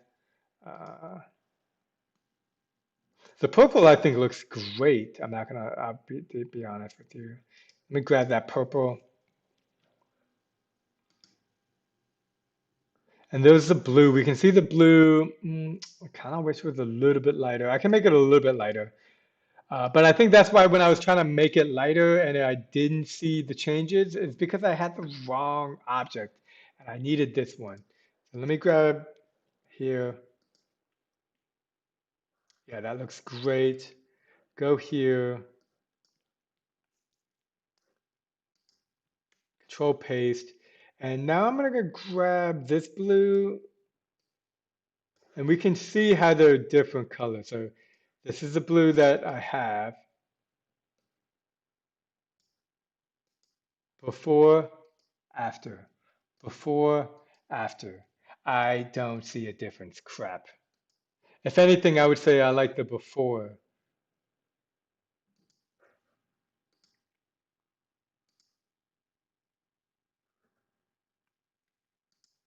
Let me try this. So now it's substantially lighter.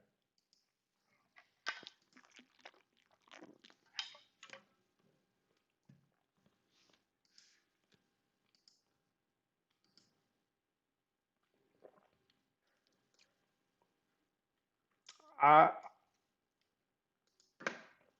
Wait a minute. Yeah, I think it looks better. I don't know if I can really tell a difference, but I think there's a difference. Let me grab the purple as well.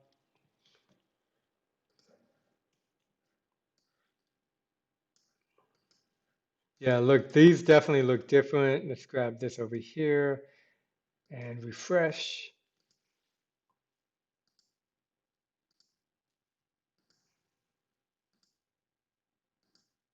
Crap, that was it. Yeah, I don't know if I noticed that much of a difference. Um, but so every time these load, I feel like they, I don't know, it just doesn't feel random to me. So what I'm gonna do to fix that is just grab this and one of these and do something like this. So I'm just gonna over under these two, which means basically everything I have here, I'm just gonna inverse the opposite here so that there's like a 50-50 because it honestly feels like to me every time I play or I load the game that it's always doing the same one.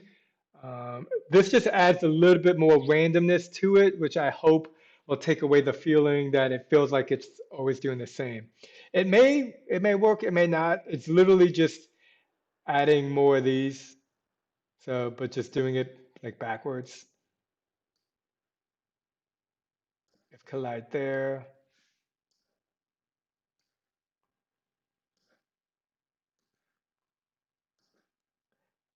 And I think the best way for me to find out if this actually makes a difference for me is to just play this game. And I'll sit down this weekend and I'll play this specific game till all the levels are complete.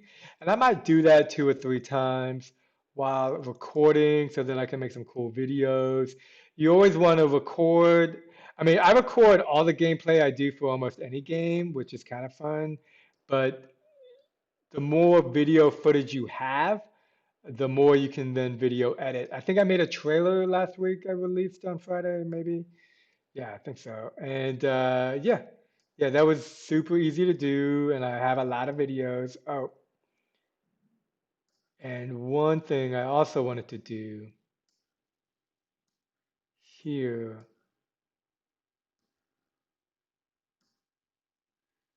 Okay, so in some cases, move that out of the way. Blue background, orange. I want to make this one red. Red 2. Yeah. So it's the same but different. Look at that. That's just going to get complicated, super complicated.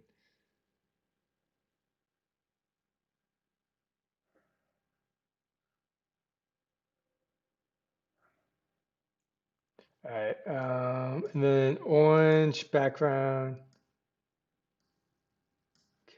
red background, blue, green, blue, red. Okay, let's save it, and I'm just gonna refresh a couple times.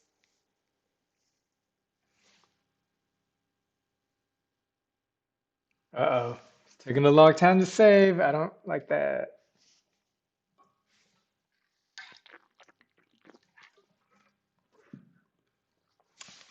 BRB, I'm gonna get some more tea.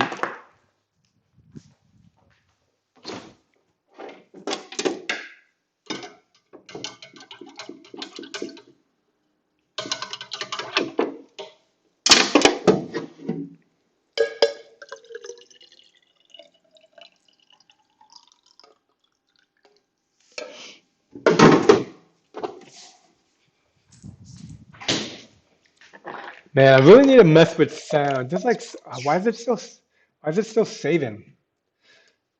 I really need to mess with sound. I'm like trying to put that off.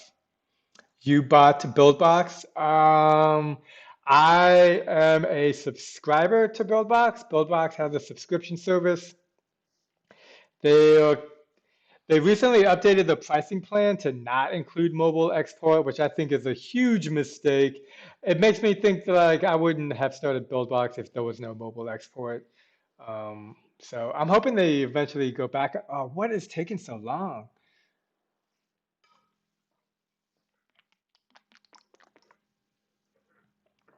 But I want to say it's the pro version, whatever the top version is.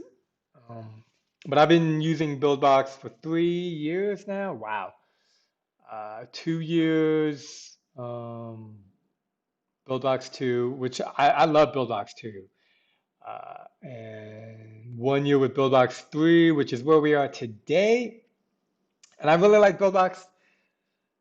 Oh, come on. Oh, it's not moving. I really like Buildbox 3. I think they're always improving. But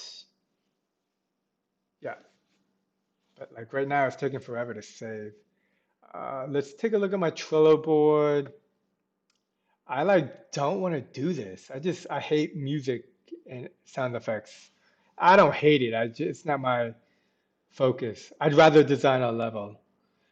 Level 9, review spawn balls, look into random sticks, look into random tree sticks. Oh, yeah, those are less spikes on level 40. Oh, I can't do anything while it's saving. Let's take a look here. Test F Collide and Color Manager. We just did that, so we can move that over here. Add sound, working on that. Never did this. This is a goal. Play with colors. Orange always seems to load first. We're testing that now. Make complete landing pad. Bullseye. Oh, did that. Make arrows for my Frogger game polish. Ah, did that too. That's actually finished.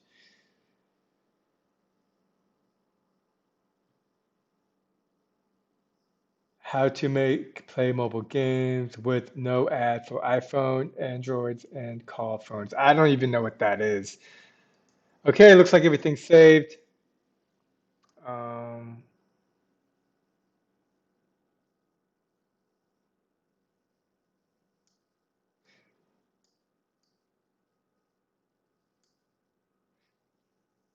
do you know how I can download Buildbox? So just to be clear, you're literally asking, do you know how I can download the paid version of Buildbox for free? So that's not really a thing. You can't I mean, maybe there's like a crack or something, but I am not the person to tell you that. You will need to use the internet. But yeah, Buildbox, you're asking how to use a paid version for free. So it's counter, yeah. You can get Buildbox, the regular one for free, but man, you answer one phone call and then you get like a dozen, I guess dozen fake phone calls. We get that a lot in the US. Um, so yeah, you cannot download Buildbox Pro for free because Buildbox Pro is a specific, like I have Buildbox Pro and I pay for that. So, um, but if anything, I always recommend to like people want to download Buildbox Pro and but like step one is to like make a game, make some simple game concepts. Um, yeah. Okay, we'll see if that works in the future. And uh,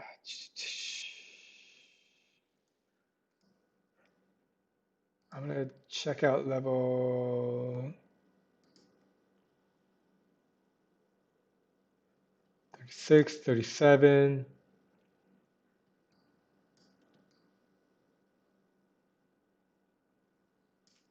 Here, this is actually an old object, and I need to get rid of it.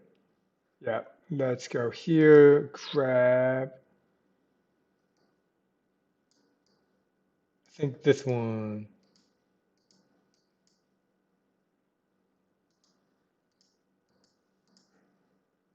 Why is it not letting me pick it? Okay, so we grab this, copy, and what level was that? 37?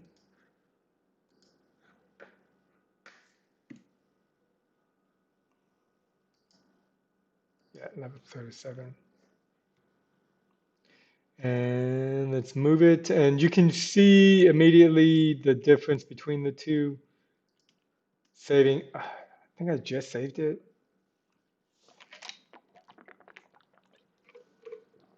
Oh shit, my battery's going down.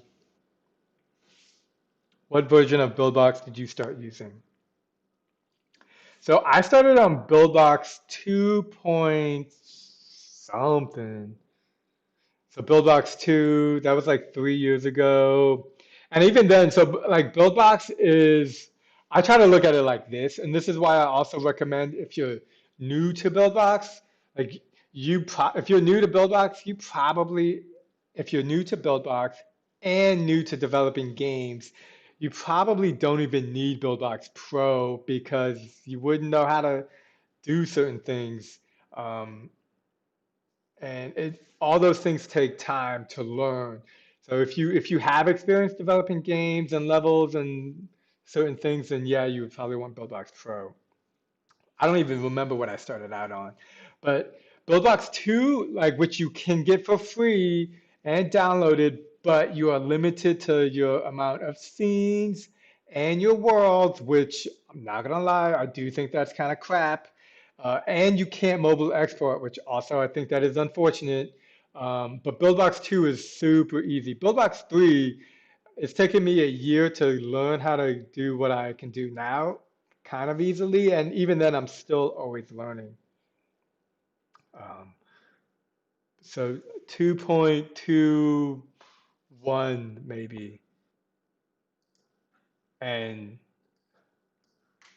yeah, Buildbox 2 now is just a lot better. So here we can see, so you can see the difference between these two, right? And then that's that. This has separate. You know what? Let me Control Z. This is on Y. I mean, it looks okay. I want it down a little bit, like that. I do like moving around in a 3D world. That is, okay, let's do that, zero point 0.5. I always like look up here to see if there's some kind of easy number that I can kind of copy or utilize in the game. Okay, so we just delete that and that.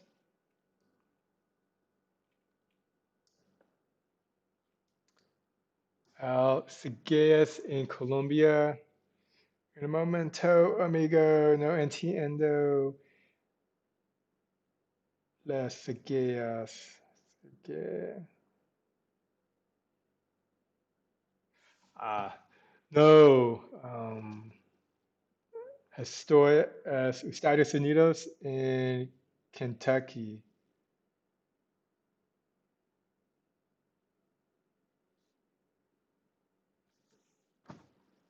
Do you upload this game to Google Play? I do plan to upload this game to Google Play. I might test it with Quali. I think the testing things are super reasonable. So I just have to do it, and I want this game to be more polished. Um, oh, what's up, Jonathan? I am not in Colombia. No, no, senor. Uh, uh,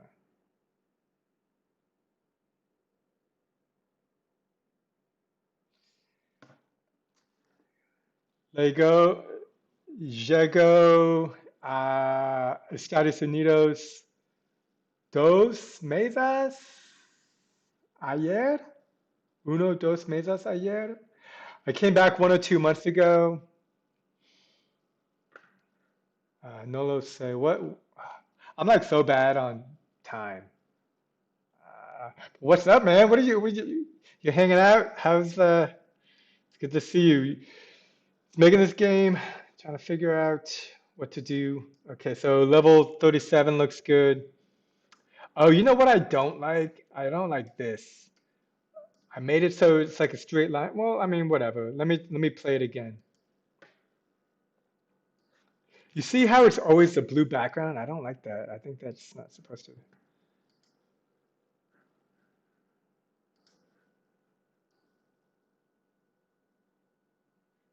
What? Super slow frame rate. I think these things cause really slow frame rate. This is way too slow. That is not going to work. A random question. What exactly do you use the pins for? Great question. I actually asked Zach that, and that was a game changer for me. So let me give you a good example of the pins right now. Wait, let me keep track of what level I was on. That was level 37. Okay.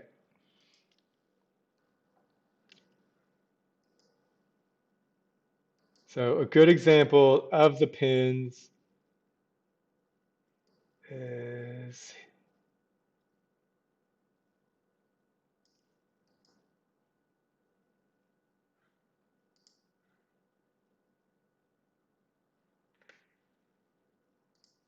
so with the changing the pins is if we go here into the platform cube, you can see that I have these wave nodes and this rotate node, and I've pinned it. Now I pinned it at 0, 0, and the wave node also at 0, 0. So what that means is that this doesn't really do anything because everything is set to 0. But once I go into the world, I can go to somewhere like here, and we can see I have this object, and you're given the ability to change it per scene. So it's specific. So now on this scene, I can have this one object have a speed of 1 and a wave of x3. So when I load the first level, this happens. And it only happens to this one. So on this one, I can do something similar but different. Okay, so I can do like an x of 2, but a speed of 5. And it looks like I accidentally maybe have two objects here. See, I do.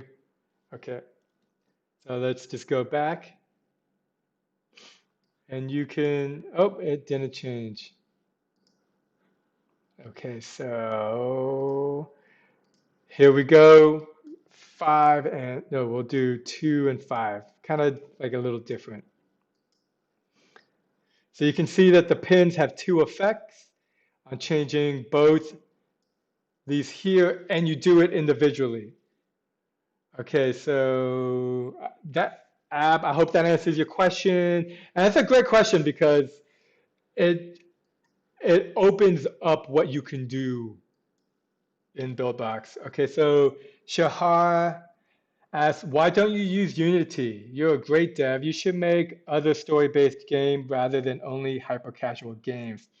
So great question, and I hope my answer makes sense, but um, I I like using Buildbox because of how it works with and for me. So I am like a super visual person, and I don't really want to like learn how to code because I'm I'm sure it would be super helpful, but I would rather spend an hour moving and trying to like look at things. Like Buildbox is very visual, so I like that, and I think the visualness of it, it helps me be able to tell a better story with live stream, with videos. I also like editing videos, so I just what I do is I focus on the things that I like,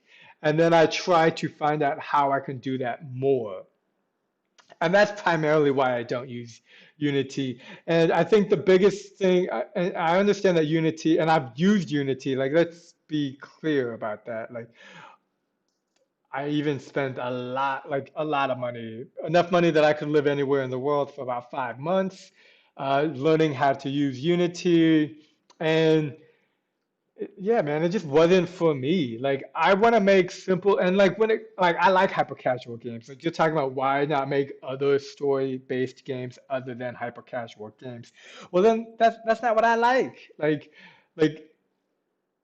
I think hyper casual games is super vague. Let's just be clear. It's a vague idea and concept like in terms of like what does it mean to make hyper casual games um, and to me hyper casual games encompass just being able to get somebody who is not generally playing games and then get them interested in your game and playing your game. So the introduction to hyper casual games is a lot of very simple, basic games. And I think hyper casual games will evolve over time. And you see it now in the App Store. Like, I play all the top hyper casual games on the App Store. If you go to App Annie, it's a great resource to find hyper casual games and do research. And all they do is they take mechanics from the game. Here, let me. I feel like what they do is they take mechanics from games and then they. Whoa! I don't have a level 38. Oh man, come on! What's up with that? You know what? Let me just take this level 1 and remake it into a level 38, and then give you my in-depth analysis into what I think hyper casual games can, like, the direction. So when it comes, I just noticed that this stream IO doesn't actually say how quality of the stream is. Hopefully the quality is good. So I think hyper casual games is an ever evolving market. If people say it's shrinking or growing or whatever, uh, it's hard to tell. How do you say something is growing or not growing when it didn't exist the way it does now 5 years ago? Like, you want to make that claim, cool. You don't want to make that claim, whatever. So we got to make a level 38 and talk about hyper casual games. So in my mind, hyper casual games change the view to Y, top Y. And I'm actually curious, and let me select all these cones. I think hyper casual games continue to evolve, and it's reminiscence for me of games back in the day. Like, you take your Tetrises, you take your, let's add SnapGrid. SnapGrid is a cool tool that you should be using whenever you're doing a level design. And then always go over here to grid size for, no, 2.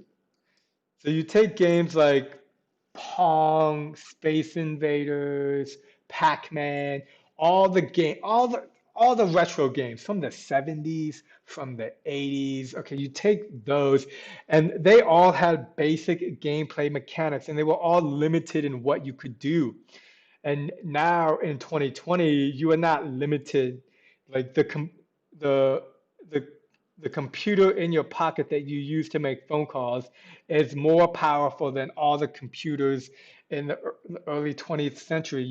If you take a computer from like 1997, your phone, I think, is more powerful than those computers. I was using those computers to do a lot of things, and you couldn't really do that much. So, let's move it like that. Deselect. So I think the hyper casual games and like I think it's just a mix of blending a lot of concepts of what is achievable, what isn't achievable, while at the same time appealing to a mass audience. So these Pong like games and Pac-Man games were super simple, but they were appealing to like your beginner gamers. Like, there were no gamers. I mean, I guess the gamers were all in arcades or something. So being able to make hyper casual games that still kind of mimic that nostalgia of the 70s and 80s, but with a modern feel, to me is like super cool. But yeah, as for Unity, I mean, it's just not. I do want to try out Godot, but um, first things first is I gotta finish this game that I'm working on before I can do anything else. All right, and so I kind of wanted to. add waves to these. So, but you can't. Okay, so you wait, you can. Okay, so I can select all of these. Let's do it over here, and they're over here. So let's do three speed of one, and let's see how that looks. Oh crap, I forgot to save it. Gotta save it, save it, save it.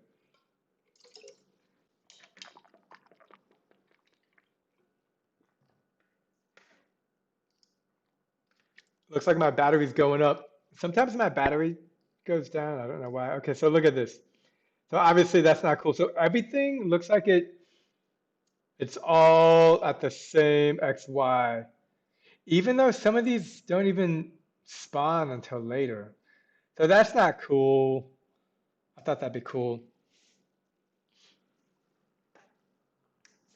Yeah, man, I respect your decision. I want to make hyper casual games. Still try to make a story game sometimes, let your players feel emotion, and it's like you don't. If you don't like coding, you can use Playmaker. Yeah, I mean, so here's the thing with Playmaker and Corgi. I think Playmaker has a lot, like a definite opportunity, and I should totally spend a week or whatever learning Playmaker. And that's a cool thing about having a YouTube channel. It's like I can literally, and also why I'm trying to do live streams more because I don't know if you saw my live stream, what was it, Wednesday? But it was just a struggle for me to try to learn FBX, and I'm okay with that because I feel like everything takes time to learn, and you gotta be willing to go through the struggle to get to the, you gotta be willing to go through the tunnel to get to the other side, essentially.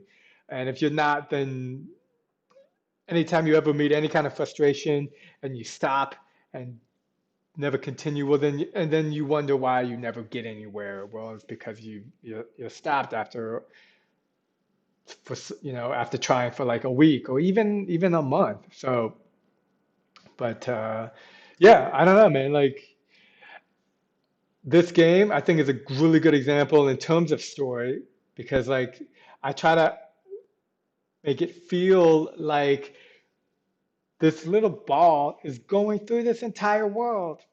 Like that's the feeling I am trying to encapsulate in this game. So and I've even thought about trying to add story characters, storylines between each level as you progress to give it more of a story in Ball Meets World. But yeah, right now I'm just trying to polish little by little. How do I make my face? Come on, I'm trying to get this. There we go. And like even now, like polishing is tough. Like I just don't know where to like go, where to look, what to do. I'm not used to it. I don't have a level 38, so I need to do something here. Um, but I'm gonna go ahead and delete that level.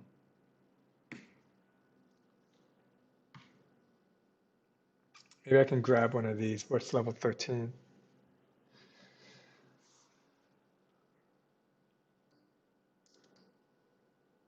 Oh yeah, this is all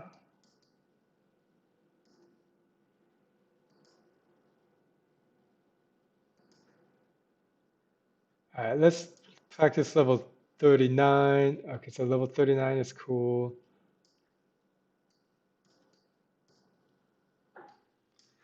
I'm gonna go in here, lock these out.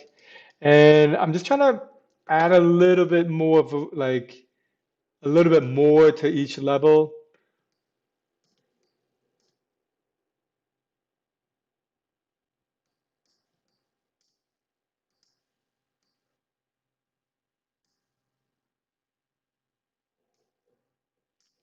Oops. Oh no, don't tell me the platforms are locked. Ah, crap. All right, let's unlock all of these.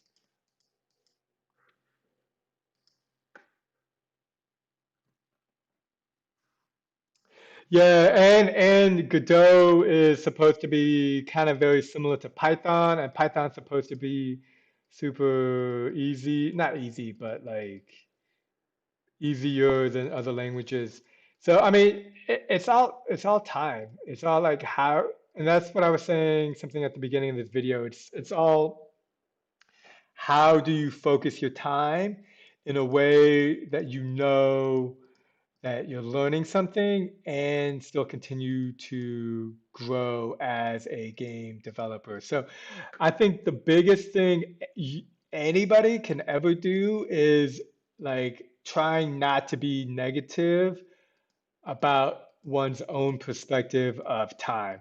And so what I mean by that is like if I've spent what 2 years, 1 year, even just behind Buildbox, and if I were to go switch over to Unity, like not be mad at myself for not switching over sooner or whatever.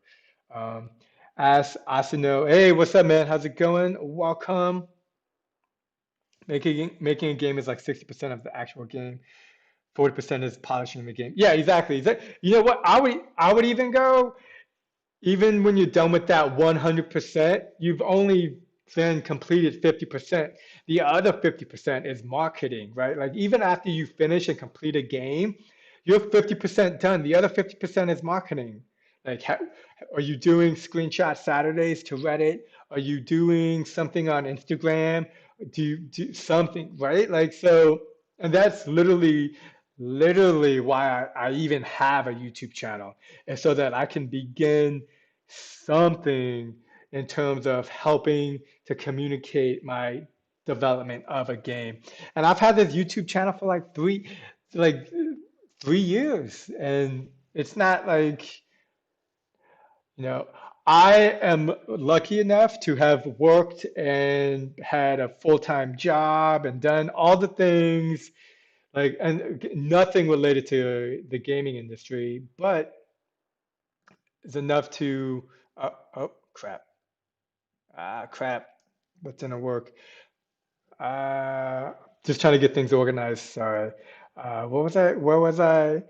Enough to be in a place where I can focus all of my time on game development and growing the YouTube channel.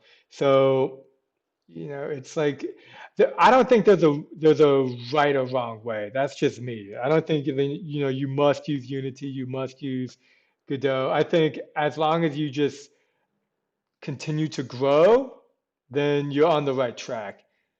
And I think a lot of people, why is that looking weird? A lot of people spend time trying to overanalyze and not, overanalyzing before you do something and not overanalyzing after you do something, right? So if I like I think I spent like a month learning Unity and then I looked back and figured out what I liked. Spent a month using Buildbox and then looking back. So when you look back at what you've done and you try to take a bigger perspective of everything, then you're more able to, one, not be hard on yourself. Not, like, because I think, at least for me, I'm like, oh, you're not doing enough. Do more, do more. And like, that's not helpful. Like, that doesn't help make levels. So you need to, everybody's different. Everybody needs to find a way to encourage themselves to keep moving forward. And why is this looking weird? Every single, it's not. All right, I think I'm just gonna move this first.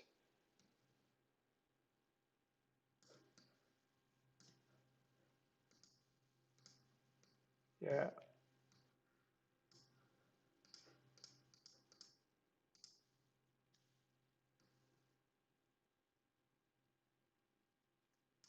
yeah.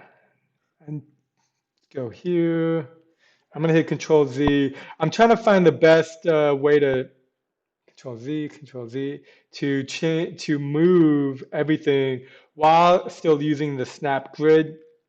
So I got the snap grid, and here, this is the biggest place to adjust the snap grid. You go to Tools, View, no, View, Snap Mode, and then you continuously change the snap grid size depending on what you're doing. And I thought one was a good size, but I want to. And like I see how it looks here.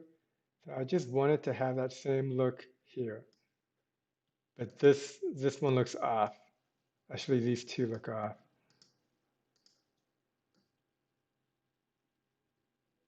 You see how that's looking weird?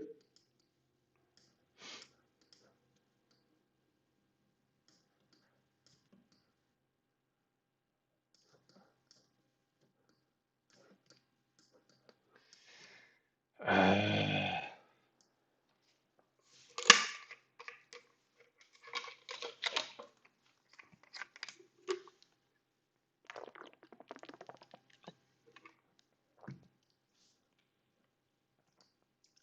it's gonna bug me. All right, well, whatever. Let me just focus on making this level. So here I just feel like I'm complaining and I'm not doing enough, which is fine because now I'll just do stuff. Oh,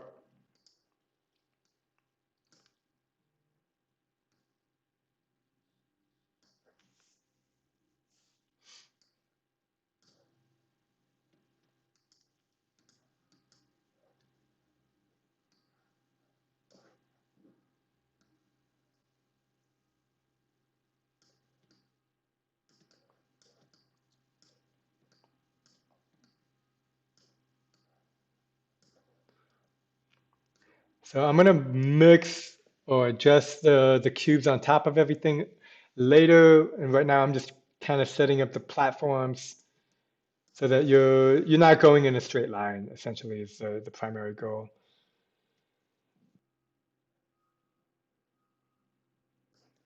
Yeah. Oh, actually, let me just control Z. Yep, cool.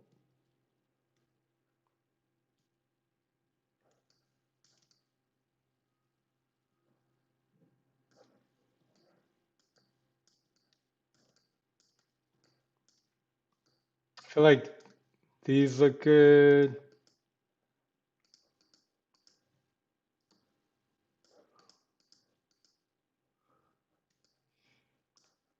Okay, so here is where I'm going to change the snap grid to 0.5.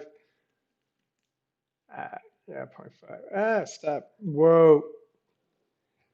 Time warp. Time warp's cool. That's how to make things go in slow motion. Oh, oh, zoom in, zoom back in. Okay, let's grab these. Let's go grab all of them actually.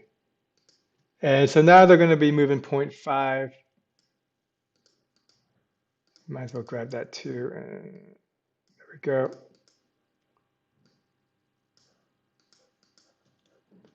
Wait, is that going to work? Okay, so looking here. Okay, I think I'm going to need to do this.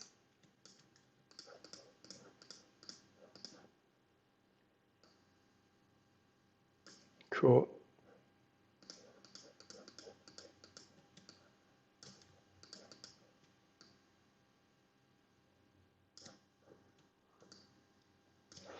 Let's see how that looks. Save it.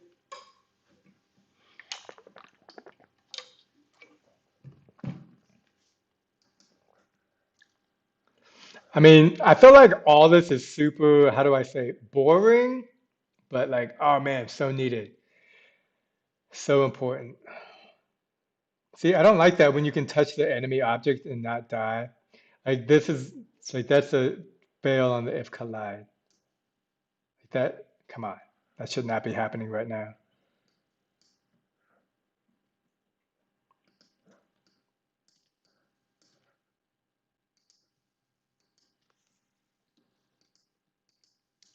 Okay, let's,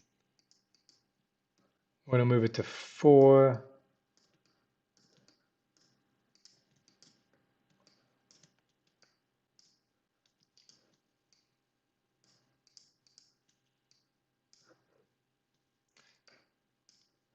Let's try it again.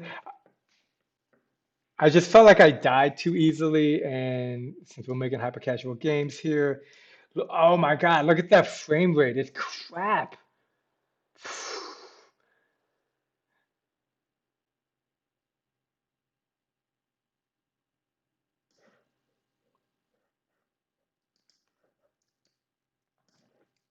All right, well, let me get these all kind of looking a little bit better. And then we'll see what we can do with that frame rate. I'm going to delete that. Yeah, delete.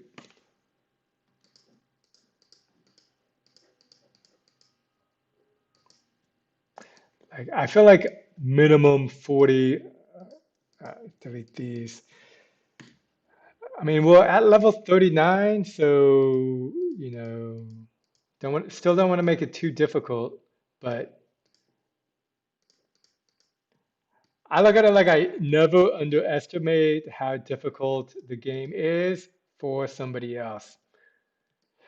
And that's the cool thing I like about making a hyper casual game is I always try to imagine who's ever playing it is like 60-year-old dude who never played a game, never played games before, but got a long flight or something, so they downloaded. Okay, cool. So these are all. Oh my god! Oh my god! Oh my god! Was that save? That did I save it? When did I save it?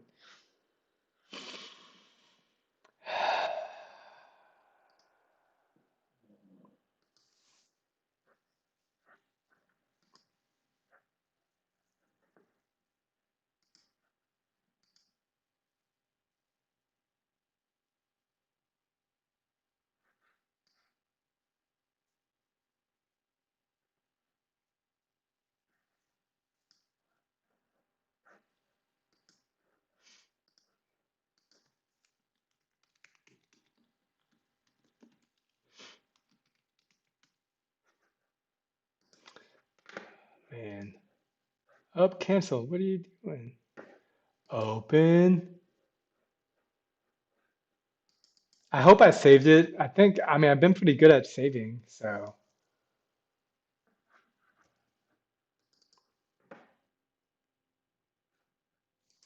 let's see how much we got. Okay, looks like it's saved up to here. So I lost like 5 minutes of work. Not bad. And that is why you want to save always, forever, period.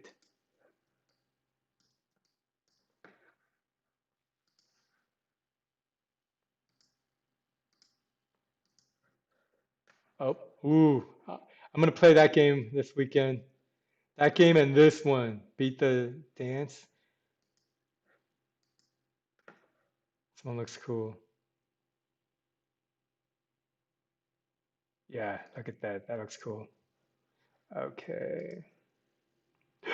Oh my God, I thought it crashed on me again. I would have been pissed.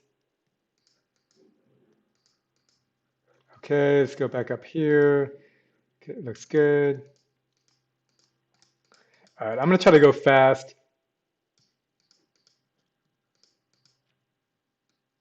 Sometimes I think I go slow on purpose.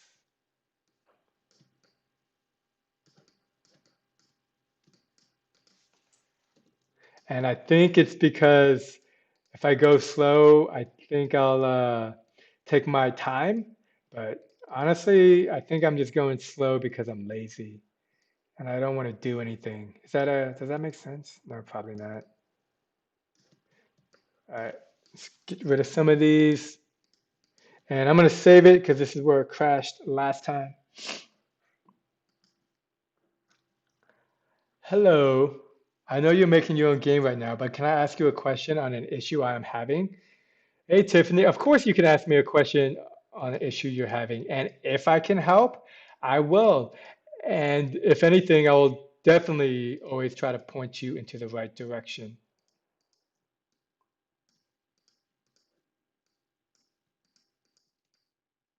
That's definitely and if anybody has a question, Buildbox related, like you should totally ask me because if I cannot help you, I can point you in the right direction.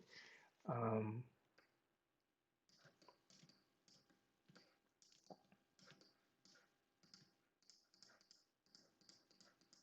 oh, deselect that one.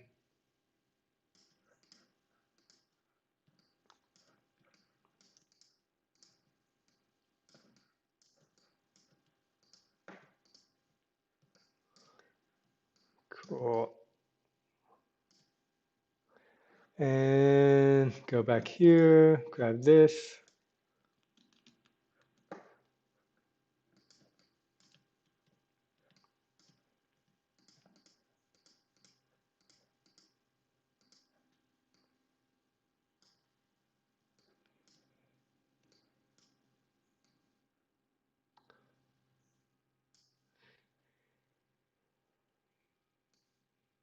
Yeah, because if anyone has a question on anything Buildbox related, like I will give you my best. I'll give you my best suggestions and thoughts.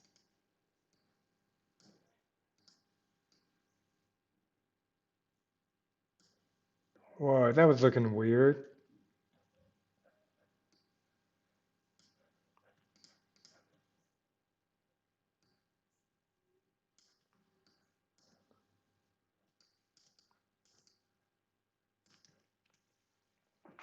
All right, Tiffany, when I try the score from one world gets overridden by my new high score from another world, how can I track a score from a specific world and display it in a UI screen?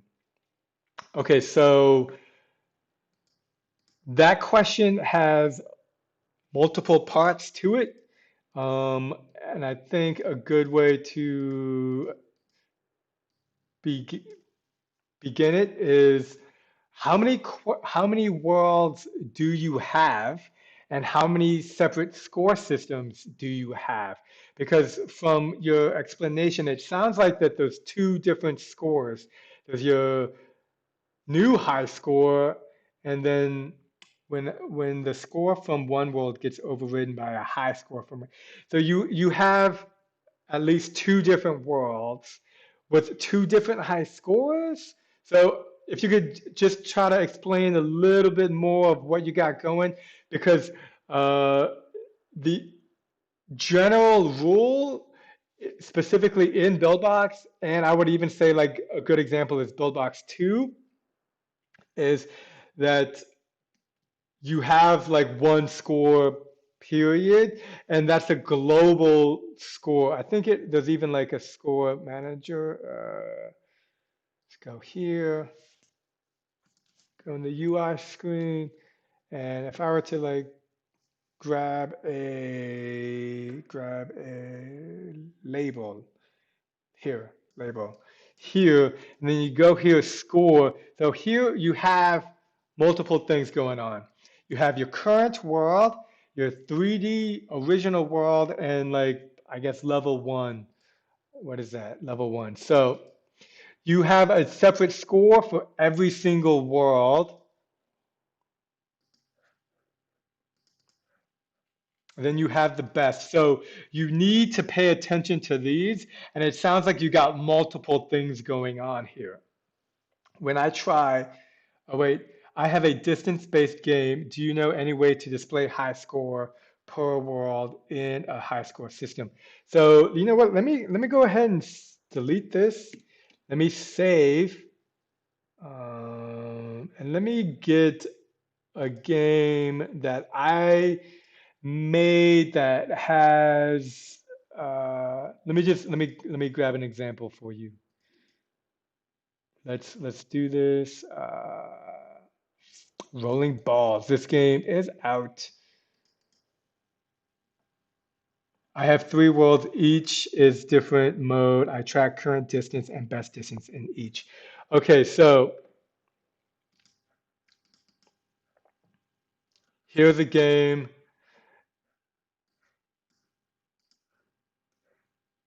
You can see where I got my current game idea. This is totally a distance-based game, and there's a score. Okay, so here, and then you got the game over.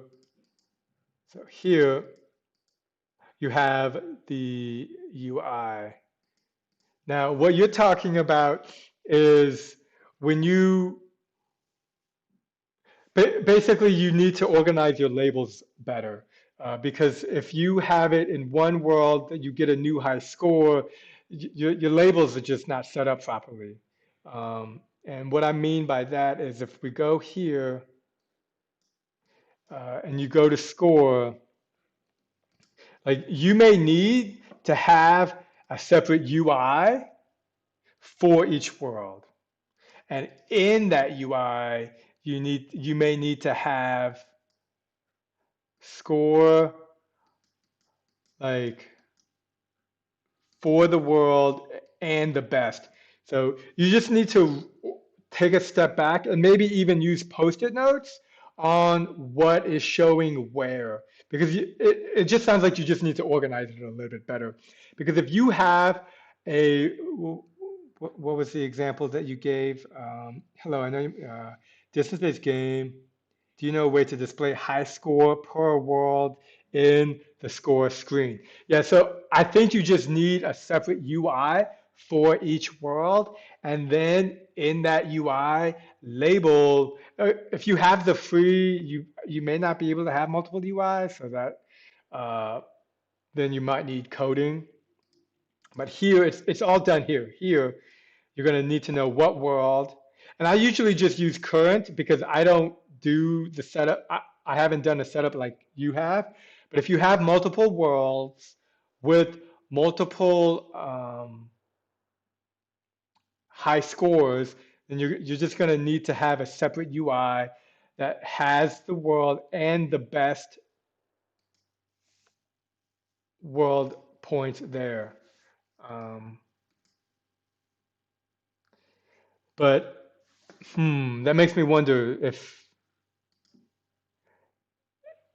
your if your separate worlds all use the best, then they would override the current level system that you have. So that sounds like that's what's happening. They have separate UIs on their own distant objects. I can't figure out how to send and receive the high score data from each individual world into the high score screen. Hmm. Yeah, because there's only one.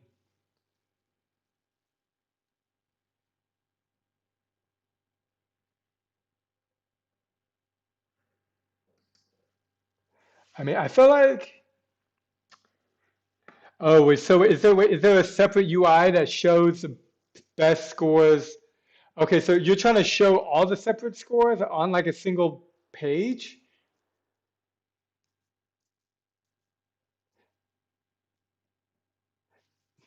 That I don't know. That I'm not sure how you would do. So yeah, they have separate UIs on their own distance objects. So it sounds like you got it working because in the UI for the current world and the score, but you can't figure out how to send and receive high score data from each individual. So I think, I mean, I'm not gonna lie, that sounds like it might require coding. That's not a that's like my weak point. I don't know coding stuff. Um, but I think they all have attributed names and items on the API. So you'd have to call the API.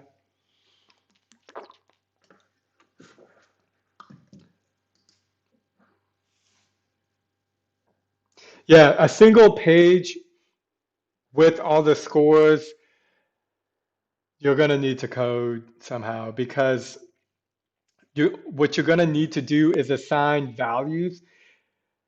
So right now, I don't believe Buildbox is set up to show multiple scores for multiple worlds on a single UI screen. Um, it, and it is instead presently designed to show single world best score for each individual world. Yeah, yeah. So, I mean, you like you're trying to do something that is not presently designed for. So let's see what I do. What do I do? What I do? I always try to break it down. So here's what you can do. If you don't have any coins, you can use one coin for a high score and then have that coin be like a point system. So you can have two separate ones. That's the way to do it. Um, but if you want to have three on one page, I can tell you it's not presently designed for that. So you would have to do something that is unconventional to accomplish that. And one way to get two different items is to have coins and points. But you can call, coins being points for World 2 and points being points for World 1. But then what would you do for World 3? I don't know. Um, yeah. When trying to do something you can't do, I always try to look at what you can do and then try to build up from that. Because and there's always, you can always like deconstruct what you want to do and construct what you want to do piece by piece and try to find like an in between. Maybe editing the point node to the distance node, but I have no idea. Yeah, see, that's the thing. That's what I always worry about, Tiffany, is like my biggest fear in anything is spending, and I think it's important. I think it's like super duper important to spend time doing something you don't know. But I think it's more important, and this is like an 80-20 rule. I try to spend 80% of my time doing what I do know, like making levels or something, and then 20% of my time struggling to figure out things I don't know. So like on Wednesday, I spent 2.5 hours and my brain was hurting because I don't know FBX. Um, oh crap. Oh, I was like, where did everything go? So you found something you don't know with something you don't with something you do know, and it sounds like you're trying, you know, you're taking legitimate steps to progress. Um, but yeah, I can only tell you that if it was me, I wouldn't have that kind of scoring system. Sorry. I just would have one overall scoring system. And again, I don't even know exactly what you got going on in your game. So it's hard for me to like you could have like the three different games be completely different from each other. And like one game where you have a whatever, just three completely different games. And then you want to show the collectiveness of how the player is doing on one UI screen. And again, as long as you know you're doing something that isn't easy and isn't, built for that, you're gonna struggle. And you want to struggle. Like if you ever find yourself doing something that is always easy all the time, well then you will not be learning and you're gonna be bored. Like that's how it works. So yeah, my only advice is try not to spend, if you find yourself spending 80% of your time trying to do something you don't know how to do, then for my opinion only, is you should flip it. If anything, 50-50, because by doing what you do know how to do, you reinforce that knowledge and that baseline of understanding. Okay, so like me, I am reinforcing the knowledge and baseline that I have and learned of how the snap mode system works. This is not a system I knew about 2 weeks ago, 3 weeks ago, but luckily because of livestream, I do know about it now. So I'm reinforcing that. But like yesterday, when I was doing stuff that I didn't know how to do, it it was a struggle for me. And like you need to have struggle in your game development, in your game growth, because if you do not, then you will never grow. You'll always sustain the same level, but you need to balance it. So and like I hate this being an idea, but I would also like if I spend too much time on something, I just completely get rid of it. But everyone's got to make their own decisions, and you must decide what works best for you. So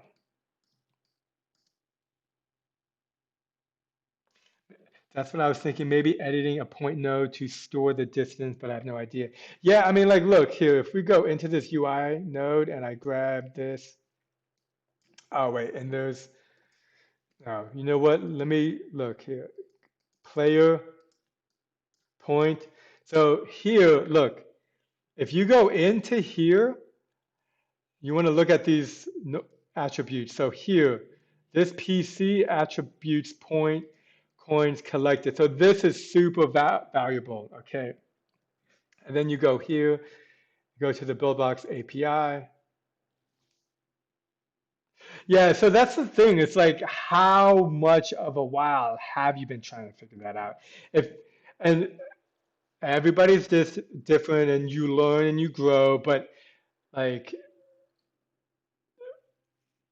I am the type of person who tries to make a game in a day and it be good or bad or weak, and then do another game mechanic or whatever the next week. Like I move almost too fast. Like I don't spend enough time. That's why like spending time on polishing here is so strange for me because I don't do that.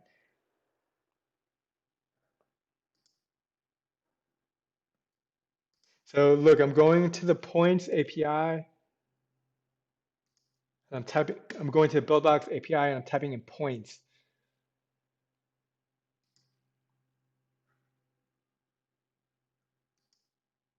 See, so look here, there's only the best points. There's not multiple. See, points, like I think, I don't even know if you can create new point labeling systems, like new point names.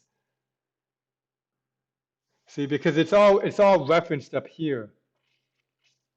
Oh, look. Here's a name. So you would need to add like you would need to create your own through coding, your own point level name systems or something. I'm not even sure.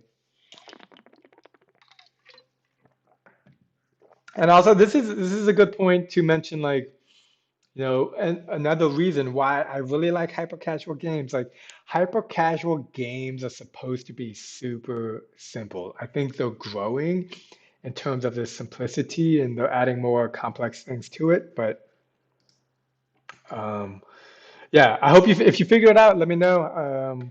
But I can tell you that it's not currently designed for that. So that's most definitely why you're having a lot of difficulty because which is good that you're trying to do something that it's not designed for, but you got to be also aware that things like that take a lot more time. Whereas in like FBX, I'm sure if I just keep at it, oh crap, if I keep at it, I'll be able to figure it out eventually. I talk a lot.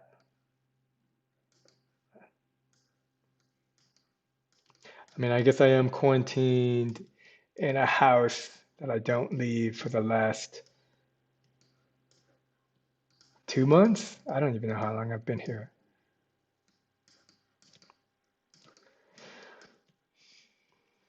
I see you choose to use scenes as levels, which is better to use worlds as levels, and which optimize is better for performance.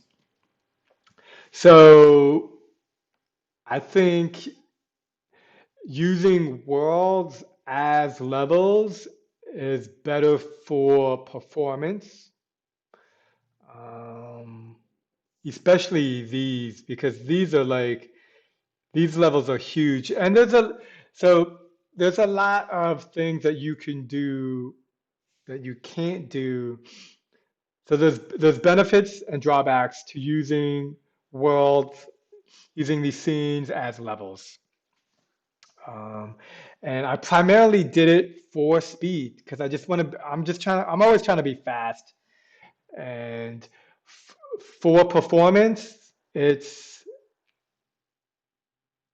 using worlds as levels. It's definitely better for performance. And you can add multiple ways of adding variety because everything is done, it's all condensed into an individual world.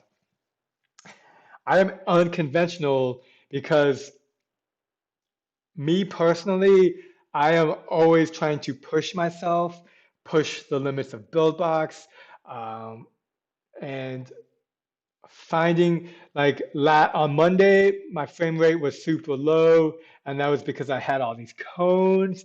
And by Tuesday or Wednesday, I had found, no, Wednesday, I had found a way to have better performance with the cones in my world. So I learned something from what I have here. So I think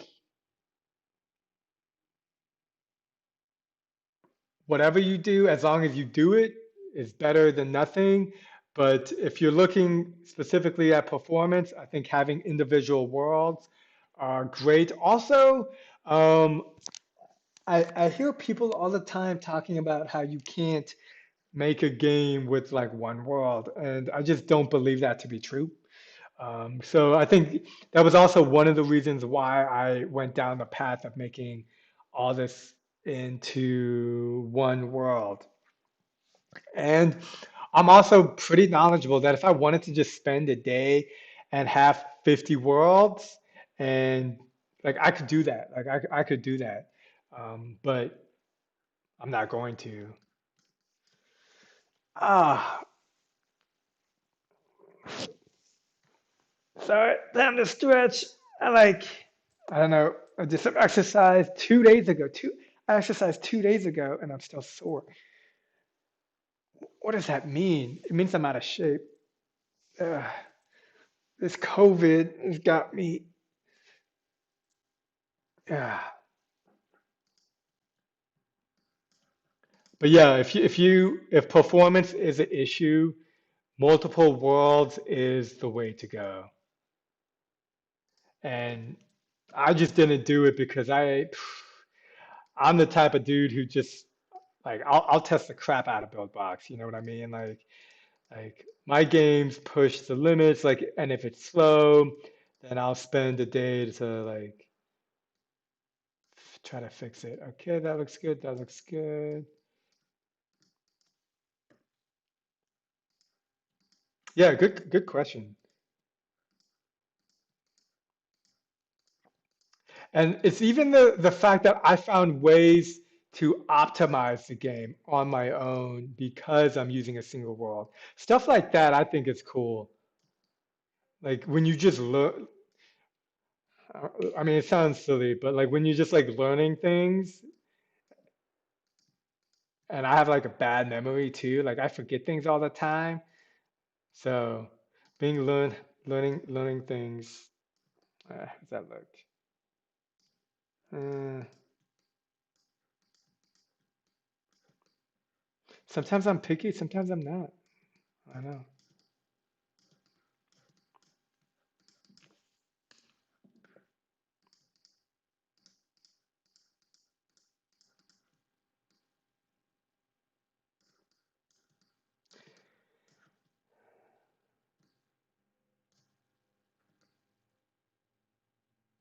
All right, let's save it. Oh man, I don't even know the last time I saved it.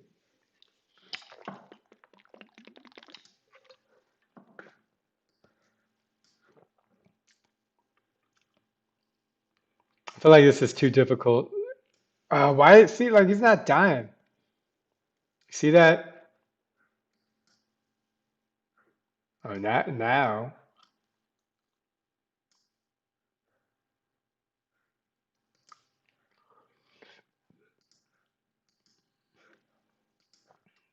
All right. I don't like how these cubes change color. I'm gonna get rid of that. And what I mean by change color is I have this whole color animation, which turns them to yellow. But yeah.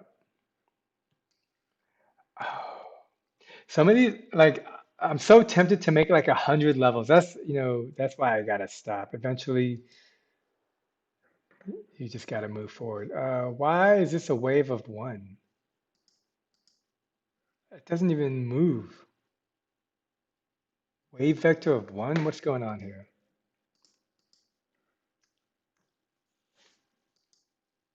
Ah, let's delete it. Save it. I should really add sound today. I just don't like sound, so I'm not going to do it. Oh, wait a minute. I guess it's, well, let's just play this level, see how it feels. I'm always about feelings. I think, whoa, what is happening outside? Super dusty. Uh,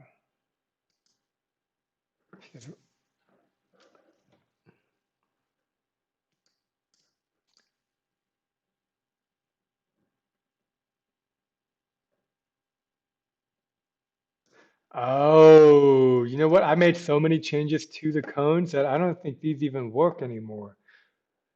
What is the name? Okay, so this is good that we are here. We add a wake up spawner, and the wake up spawner, let's put it 400. Position animation. Okay, so here we're using the pin delta 00.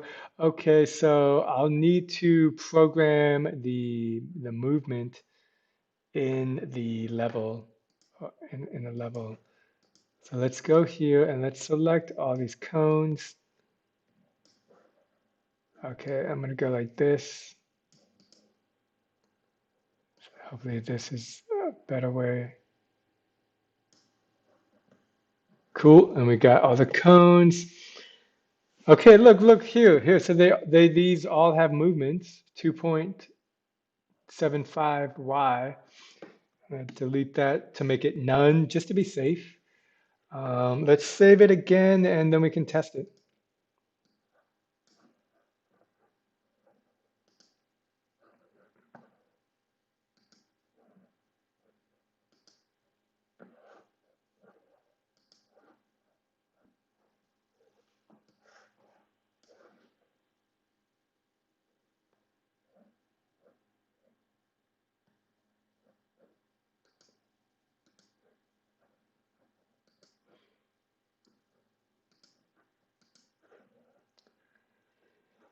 Jumped up too soon.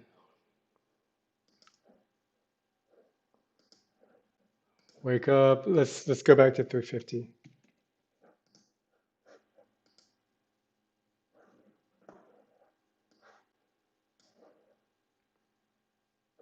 I'm like tempted to almost delete that because to me the whole, oh, whoa, you see those frame rate? That was crap. So to me, the best part about this level is when you arrive, your thought is, oh my God, this is the easiest level ever. And then you die. That's the goal of this level. Okay, so first thing I need to keep, I'm gonna write this down. Frame rate, level 40. That is bad. Where's my Trello? On phone, check.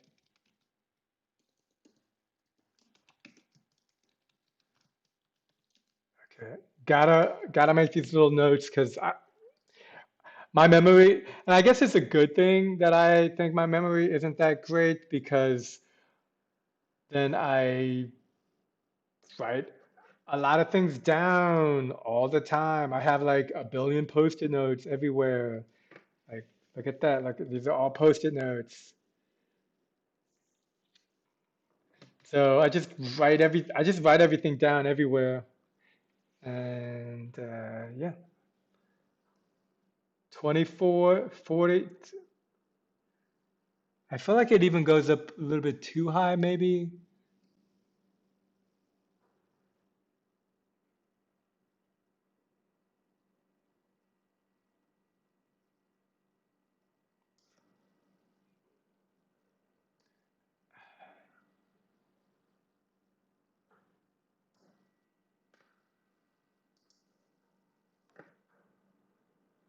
Hmm. Okay, so if I think it's going up too high, I can stop it by making it go up less. So let's try that. Oop. So right now I'm just like making sure I click below the white area right here. I want in between here. That way I select all the objects, deselect the level complete. I have all the cones and we'll go 6, 5. See how that looks.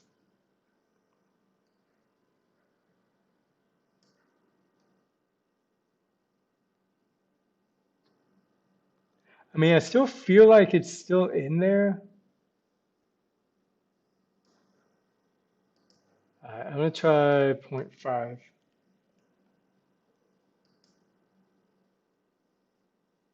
And look, I actually have all these cones selected, but I just noticed that the X and the Z are dotted out. And as I mentioned, what that means is that they are not all the same, but they should be. So I'll need to take a look at that as soon as I get this.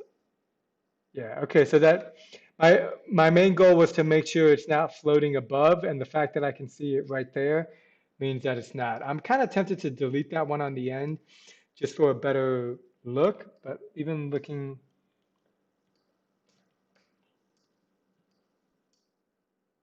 okay, so let me, okay, look at that, point 5.8, that's 3.8. So these,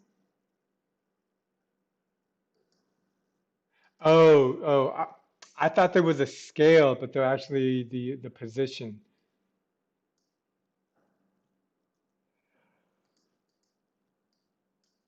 I want to hit Command Z because I feel like oh,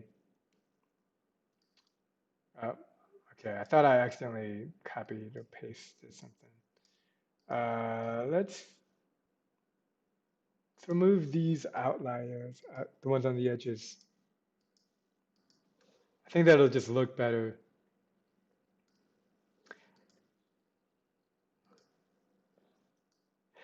And when I polish, and it looks like I'll be polishing this week and the next week, I always, how do I say? I try to make small changes that I think are barely noticeable, but somewhat noticeable. And the idea is I make a bunch of small changes. If there's bigger changes that I can make, of course I'll make it. But I am trying to not be afraid of small changes that I think would help with the gameplay. Hey, what's up, Sean? Sean, maybe let the ball wrap around and roll on the bottom too. Color animate the tiles. Its perimeter to go transparent. That's a lot right there. Maybe let the ball wrap around and roll on the bottom too. I'm not exactly sure what that means. Wrap around and roll on the bottom. What bottom? Because if the ball touches the bottom, then it's game over. Color animate the tile, its perimeter to go transparent. Cool idea. I think I'm gonna pass on that one. I do, so if you check it out, here, look, let me show you. So this was a cool node made by somebody for me, so I don't think I can share it. But every time the character is on a platform, it changes that color. I want the color to change to like a lighter color, not yellow. I see what you're saying about making it invisible around. I just think that'll be difficult for the player. And because this is hyper casual, I'm trying to make the game, oh, look at that, it's just a small little cube.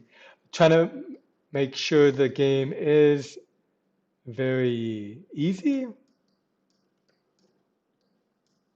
Grab that one, if that makes sense.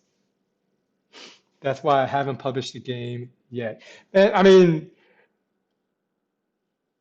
I mentioned this earlier, but like when you make a game, you are automatically a grand master of the game. So if you think a game is medium difficulty, then that means that game is extra difficult for a complete stranger who picks up the game. If you play a game and you think your game is extremely easy, that game could be medium difficulty. Like that's why you are you are not the best judge of the difficulty level of your game because you without even trying an automatically master of your game. Like so you like and that's why I always say get people to play test your game. So I notice here I have a like and again I'm a visual person. Here this is off by 0.053. I could see that. I could see it from this high. And I have the snap grid, so that'll fix it like this. But I think it's multiple items. You know, maybe it's not. Maybe it's just like one or two. Yeah, I think it is just one or two. So I mean that's a huge thing. And hyper casual games are supposed to be easy. Like, I mean, the fun part of making a game is you get to do whatever you want. You want to make a hyper casual game that's extra difficult, then you can do that. That being said, generally hyper casual games are easy, and they're easy because they have a wide range of adaptability towards everybody. Like that's why people love hyper casual games. That's why I like because when your audience is the age of 6 to 60, boom, like you can mass market to everybody. But if your game is extra difficult and only applies to like serious gamers, that's cool. There's nothing wrong with that. But then your audience has a specific niche of probably male, probably between the ages of 25 to 30, like all those things. But if you make a hyper casual game, your audience is 14 to 65 and like and because of that is also what is this little dot? What is this? You see that? Oh, it's the spikes. I was like, what? Um, yeah, so hyper casual games, I am always trying to make my levels and everything easier because I know I'm a master at my own game. And so, even knowing those things, you always have to remind yourself of those things as well. Um, I just realized why I'm so hungry. I thought it was because I ate vegetables, but it's because it's almost dinner time and because I ate vegetables. I had a very vegetable heavy lunch, and I want to add more to this level. So let's play this level. Let's see what the frame rate is. And I'm gonna actually, you know what? I'm gonna go to 41. I don't think I've tested these levels. I Yeah, I've been trying not to burn myself out. I feel like I've been burning myself out, and I've been working, and I'm gonna try again next week on a Monday, Wednesday, Friday, 4 hour plus live stream, or I don't even know how long this live stream is because what I'm using to live stream doesn't have that option. Man, I'm trying Streamlabs, I'm trying different things. I always try new and different things. Um, but maybe over here, nope. 14, yeah, I don't know. That's okay. Let's look at the frame rate. I saw it drop down to 25, which was kind of crap. I don't like the bouncing on this. I mean, you know what? It's growing on me.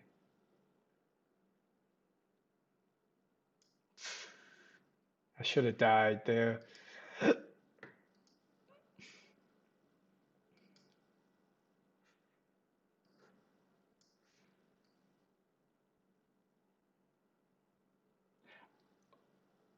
I don't know what I'm gonna do with the stars.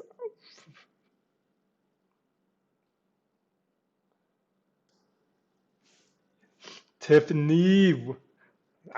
You did awesome. How? You gotta tell me. What not? It's up to you. You get to. It's you're the one that figured it out. I'm super curious. So, what was how did you do how did you do that? What was your thought process? Did you break it down? I think I have a working high score system. Make sure you test it on your phone. Don't be one of the people that waits to the last minute to test on your phone. People do that all the time, and then they're always confused. But yeah, congratulations, kudos. Like, yeah, I'm glad you were able to figure it out. Sometimes I would say a lot of times I just give up and do something else, which is, I think everyone's got to find their own way. Okay, so frame rate is decent.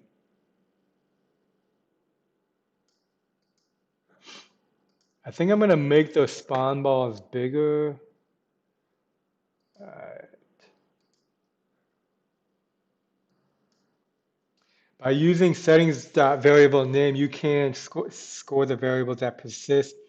And so far, the other scores have not overridden. I'm not gonna lie. I was actually thinking it was something. I couldn't find the set variable's name in the API. But so, are you changing? Do you have like a set variable name for each world? Like you're creating your own? We'll keep testing, like you say, and update you later. Thanks for the advice for earlier. Hey, like the best advice I can ever tell people is that, learning and struggling is part of the process. Because I think a lot of people just want to like step up, be able to make the game they have in their head, and get frustrated when it doesn't happen because you didn't like learning and problem solving. If you're new, like me, you gotta factor that into the process. So these balls I like, they're a little bit bigger.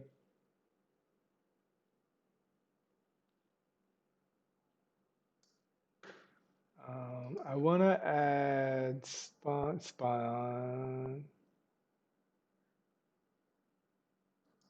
So we're gonna go into spawn sphere. I'm gonna hit the wake up, and then I'm gonna hit this button because that allows you to change it in each level. And I'm changing it in this one because I feel like it needs to be a little bit more.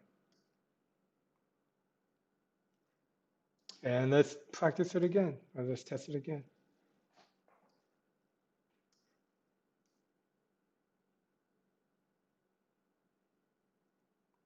All right, frame rate.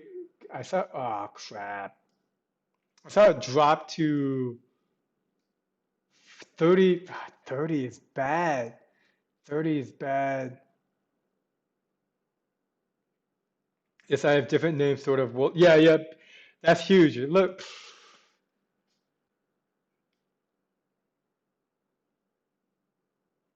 39 frame rate.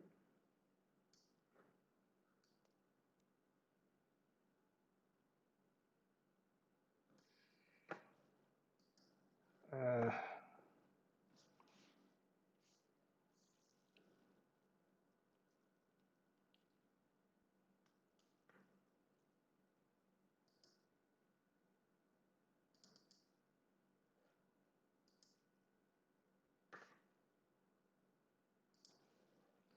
all right, I think I'm gonna add this. I'm gonna get rid of the spawning stuff that I had. Where'd it go? Where'd it go? Uh, there we go. Delete that. I'm gonna keep this. Go here. Enemy. Select this wake up spawner. So this is a dynamic ball, and I'm gonna change it to 500. And oh yeah, let me see if I can do something like this. What my thought is to just put it up here.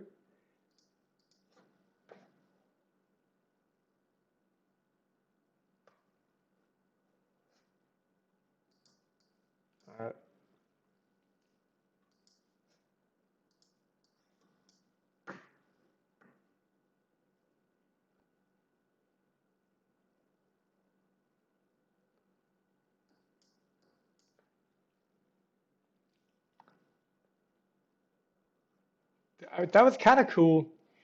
Yes, I have different names. Yeah. Yeah, awesome, awesome job, Tiffany.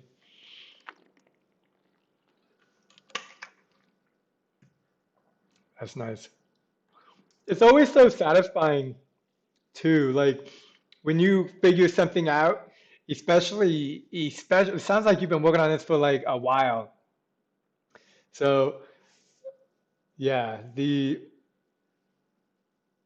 when you find solutions, it's like the coolest thing ever.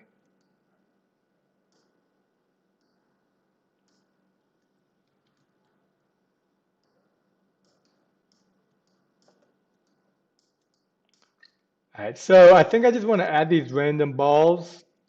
Hmm. I just realized I can make them like bigger. I'm thinking Indiana Jones meets the Last Crusade. Basically, when Indiana Jones is running away from that ball, that's what I'm thinking, and I'm gonna try to do that. But I mean, if we're gonna do that, we might as well make the ball like massive, right? Well, let's see. First, let's try four.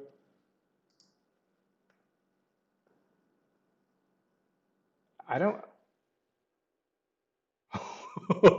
That looks super cool. I'm almost tempted to make a spawning ball, but I don't want to. Okay, cool.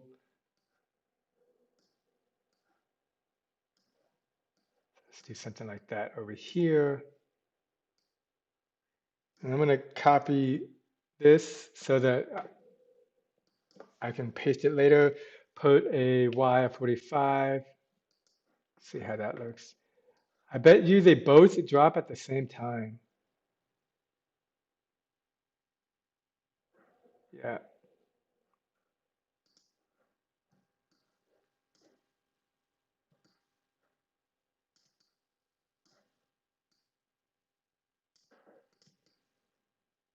It's a little bit. 42 is a good number.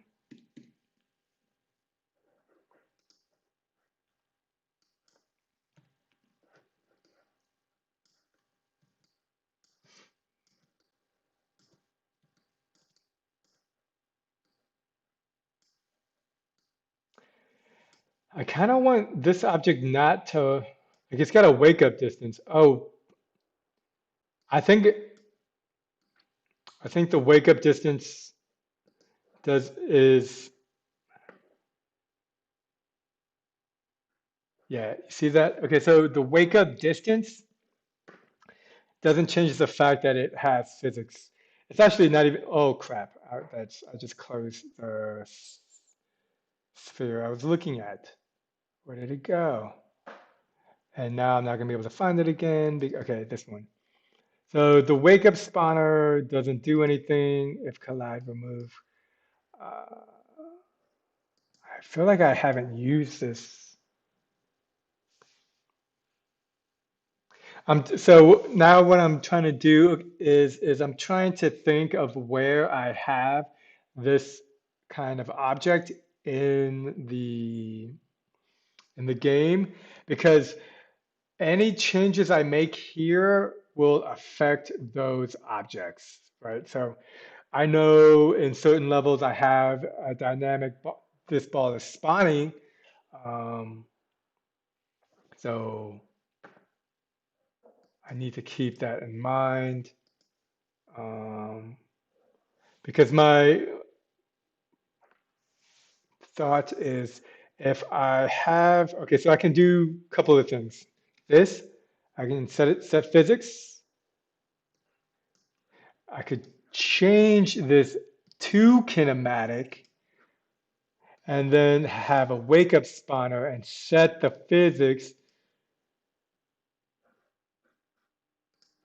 to dynamic. Now, I don't believe I have this ball in a lot of places, and setting it up like this kind of actually works really well in terms of both processing power and the fact that if this ball is elsewhere in any of the other 50 worlds, it shouldn't be too impacted because it will be instantly kinematic, but then once the player gets close by, it will become dynamic.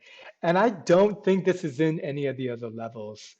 Let me just take a look at some random ones.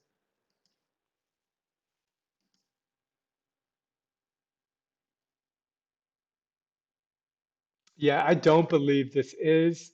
So I'm gonna keep this here.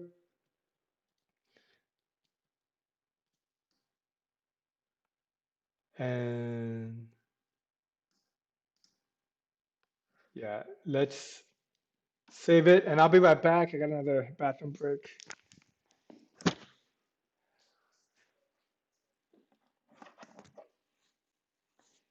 right, let's take a look. What we got play test. Okay, so that's not moving. So that's good.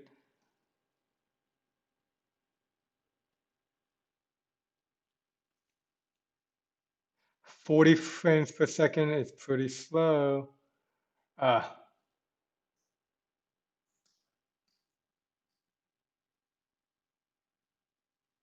did the one, I feel like there's one here. This one never, did this one fall or didn't fall?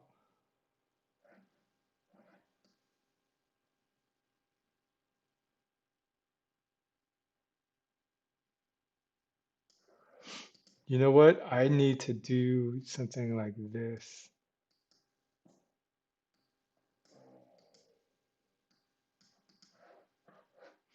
And then I can kind of direct it to fall. Not direct, yeah, yeah, kind of like guide it.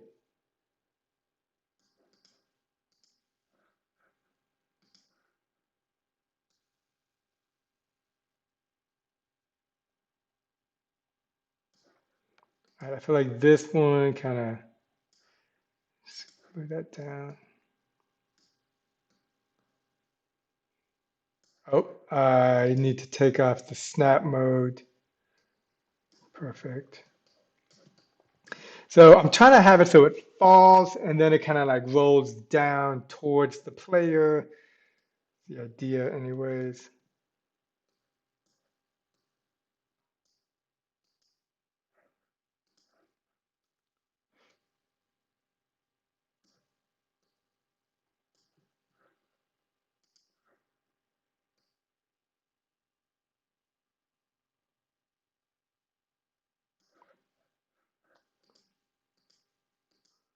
Almost.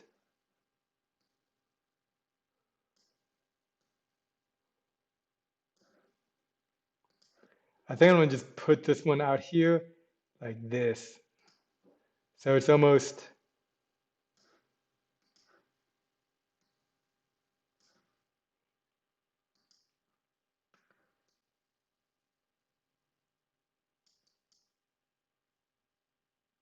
oh, it's not even hitting this. Not even close. Do you see that? I'm not even, like, I think I need to be over here. Let's try that.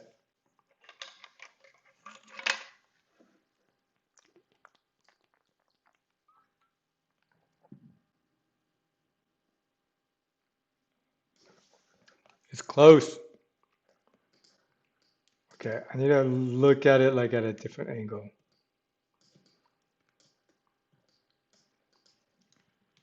Copy, paste, copy, paste. And I'm just trying to make like a wall here.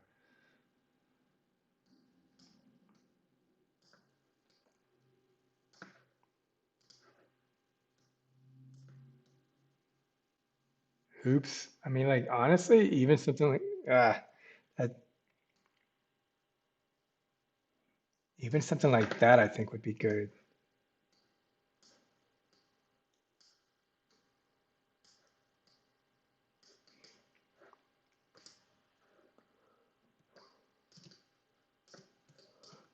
And here we go. And let's do something similar.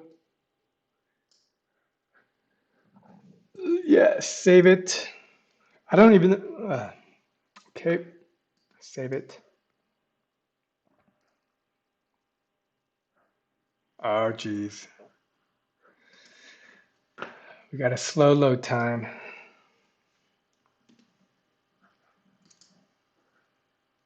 Slow save time. Disculpe.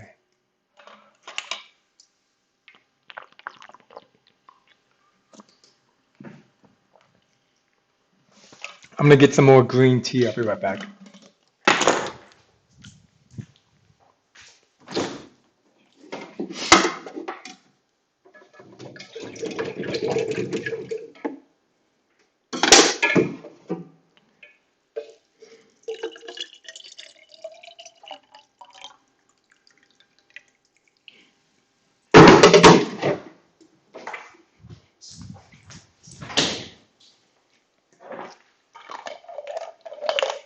What is going on? Something.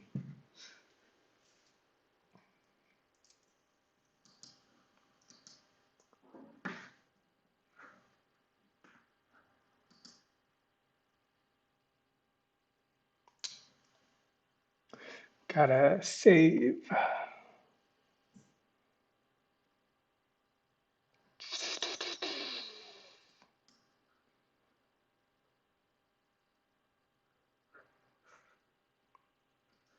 Okay, cool. And let's wait, did I reload it?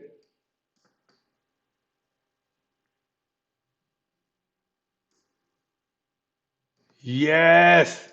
Okay, so we got to do a little bit more, but that is awesome. I think. I mean, I'm even tempted to even like make a possible spawning ball dynamic object that does that. Ah, fuck. Oh, I wonder if there's. So I have spawn. I already have a spawn object, but I'm curious if. So these have pins in. Wait, do these have pins? So I might be able to use my spawning. I might be able to reuse this object. So I always try to reuse objects. If I can use an object in one place or five places, I'll choose for five places because I think it's just more efficient. It makes me try to limit the items that I have instead of always, oh, let me just get a new object, which is fair, but I just try to always think of things in different layers and how I can reuse something. So I like this. And if I pin it here,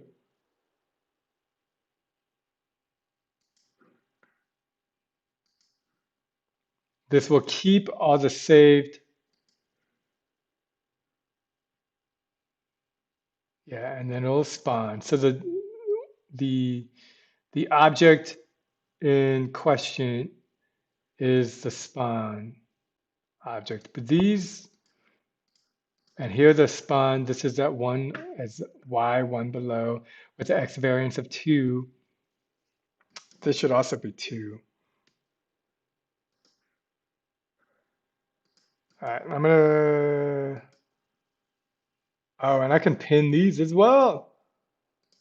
All right, we'll see. I might be getting carried away. In fact, the original goal was to just to make this move more like the Indiana Jones. So let's do a little bit of that right now. A little bit more of that.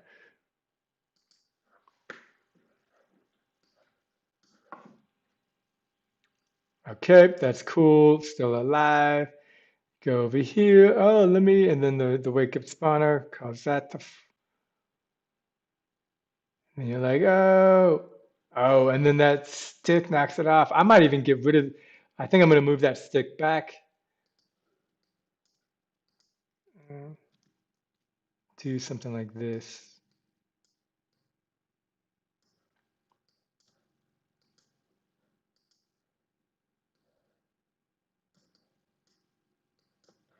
Let's take a look from the top to, there we go. Okay. Basically, I just don't want this hitting that.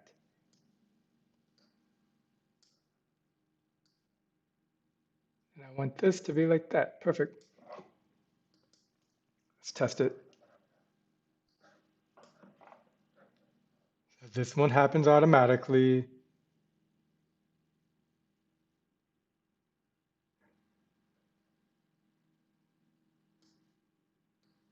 And it didn't kill me. What?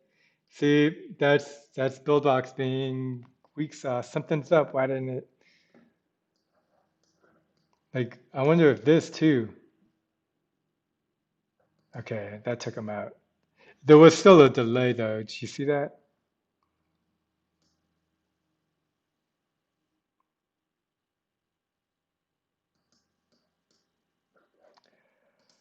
Okay, I think I'm gonna take this and I'm gonna move it a little bit this way and a little bit this way.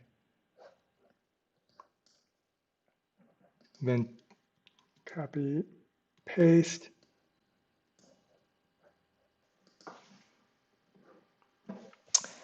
Sean. Oh, we got something. Sean, is that because of your deletion threshold?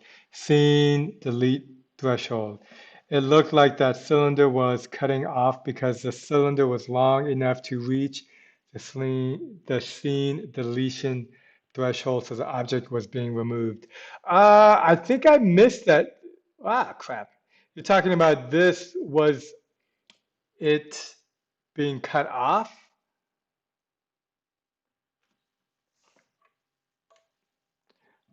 So you, so the scene deletion threshold works in, I would say, like in two ways, in front of you and behind you. Um, and something shouldn't get deleted if it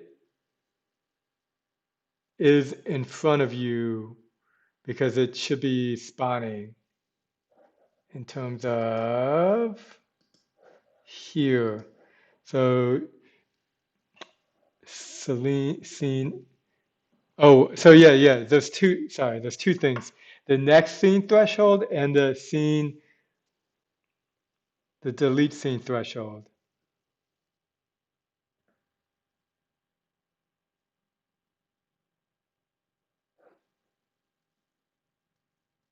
Wow, great idea with the library. Oh, right. And one of the cool things is I don't even think I would not have come up with that library system if it wasn't for the fact that I originally have made everything in the single world. Like that's one of the most coolest things I would ever say that game making games has made me see when it comes to just like life and stuff. Like you'll figure things out one way or another, and how you do that is done in small little steps. And so when I made this game all in one world, because I'm all in one world, I was like, let me make everything in a library. Let me take little bits of this and that and that. And then they just started adding up. And I was like, oh my God, this is great. Because if I wanted to make 100 levels, I could just go in here, grab a bunch of stuff, and like do it. And this was like the old cone system. This is we're deleting that. And so maybe I would have come up with libraries eventually. Cool. But I specifically came up with it because I was in a single world. And it made sense. You know, when you do, and this is like also about hyper casual games, which I think is interesting. But when you do the same thing over and over, like a mechanic, then or developing games or whatever, you find faster ways to do whatever it is you're doing. So when I was making levels over and over and over again, my mind was like, why don't you just take an object and put it in a separate place so you can just grab it? And then that's how I came up with the library. to me, it's fascinating. And I think that's true for like a lot of things, even hyper casual games. Like when you play a game over and over and over again, you become really good at it. So the mechanics in the game become kind of like, let's say, boring, or you're familiar with it. So when you add something unique to the mechanic, then the player's mind is like, oh my God, this is similar but different. And it just, you can appeal to more people using things like that. Okay. And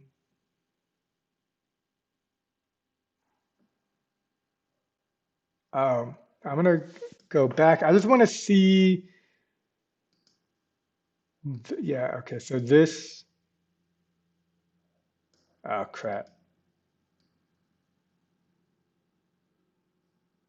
So when you go here, they're like, oh crap. Yeah. I want to make it so you need to use that. Okay. Man, I am super excited about what we're making right here. I think I've always wanted something like this in this, like, I just like the idea making like Indiana Jones. And that's like one of my favorite things about making games. It's like you could just make whatever you think is cool in terms of, I don't know, pop culture. Move this down a little bit, up like that. Okay, cool. And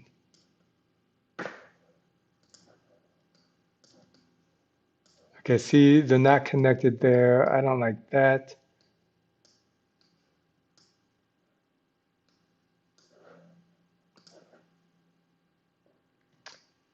I mean, that might be okay because, but if we do something like this, it'd be better.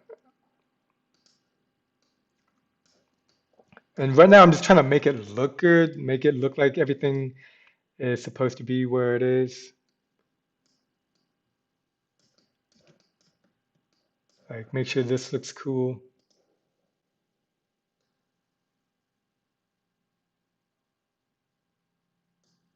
Ah, crap, no, not like that.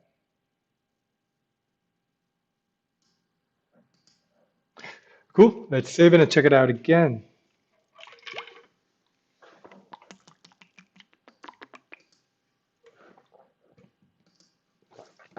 Okay, so when you come to this level, you need to wait 5 seconds. I feel like we could definitely move this guy down more. I just would rather the player see this immediately and not like die because they were trying to play the game. If you play and you're like, oh crap, no. Come on, come over here. Super cool. Oh yeah, and we got more.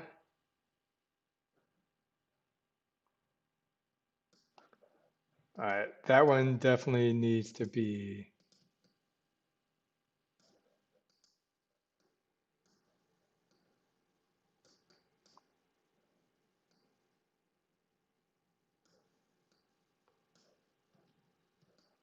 And I can make these spawns or whatever later, which maybe I'll do, maybe I won't do. I don't, we'll see.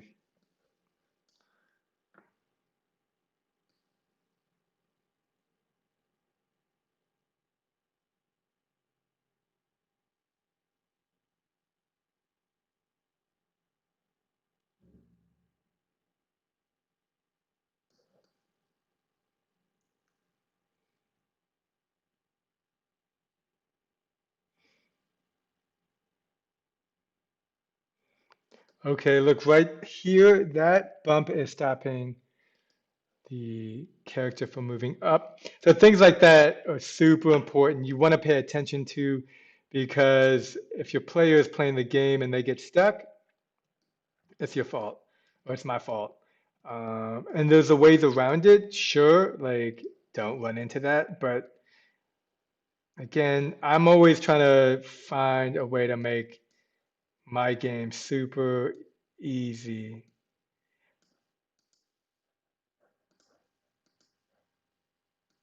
because if something is difficult for me, it will be difficult for the person who didn't make the game.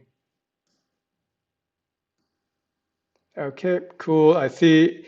And that got rid of all the big edges. I also don't think I like this here anymore.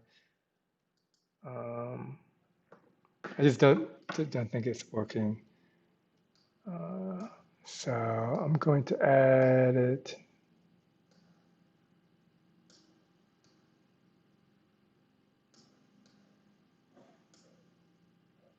over here to 42, magic number, save it, and let's test it.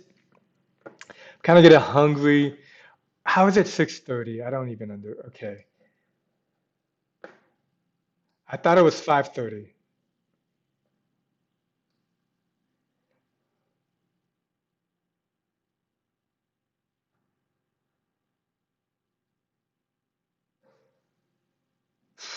See that? Because I'm so good.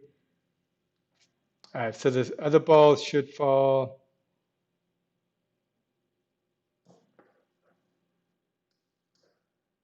Okay, let's have it fall a little bit more this direction. All right,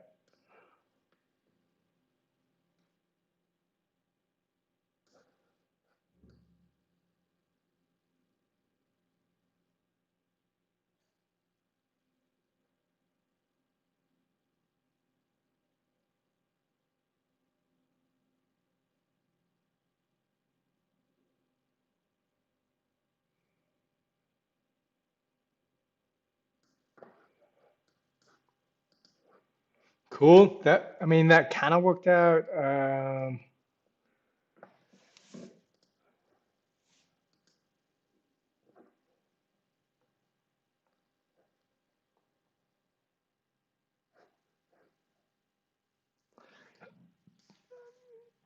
Let's see what point 0.5 does. Maybe that's too much of a bounce.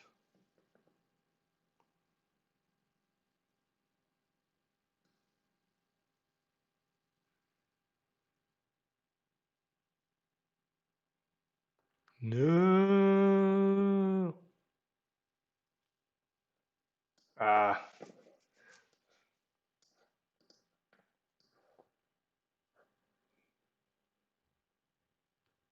you see, the cool thing about my game is if you're like a pro, there's like I find that super cool that you can play this game slowly or quickly or whatever, works for you. Oh, yeah.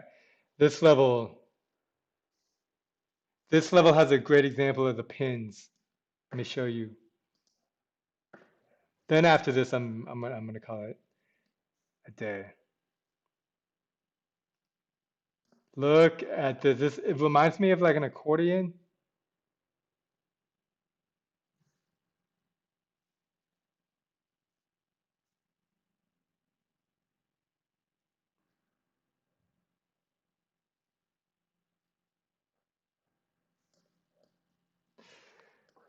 Cool. All right. Where do we go?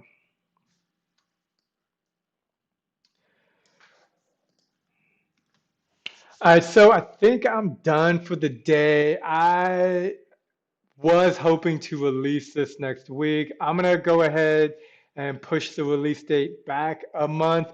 Uh, I gave myself 2 weeks to polish, but I didn't factor in the fact that I kind of get burnt out trying to making games every day, and polishing is not something I usually do. And yeah, there's just a lot of fine tuning and the game is still available on pre-order. So check out the links in the description if you're interested. If you found this video enjoyable, do me a favor, hit that like button and subscribe if you like this kind of content because I'll keep making it.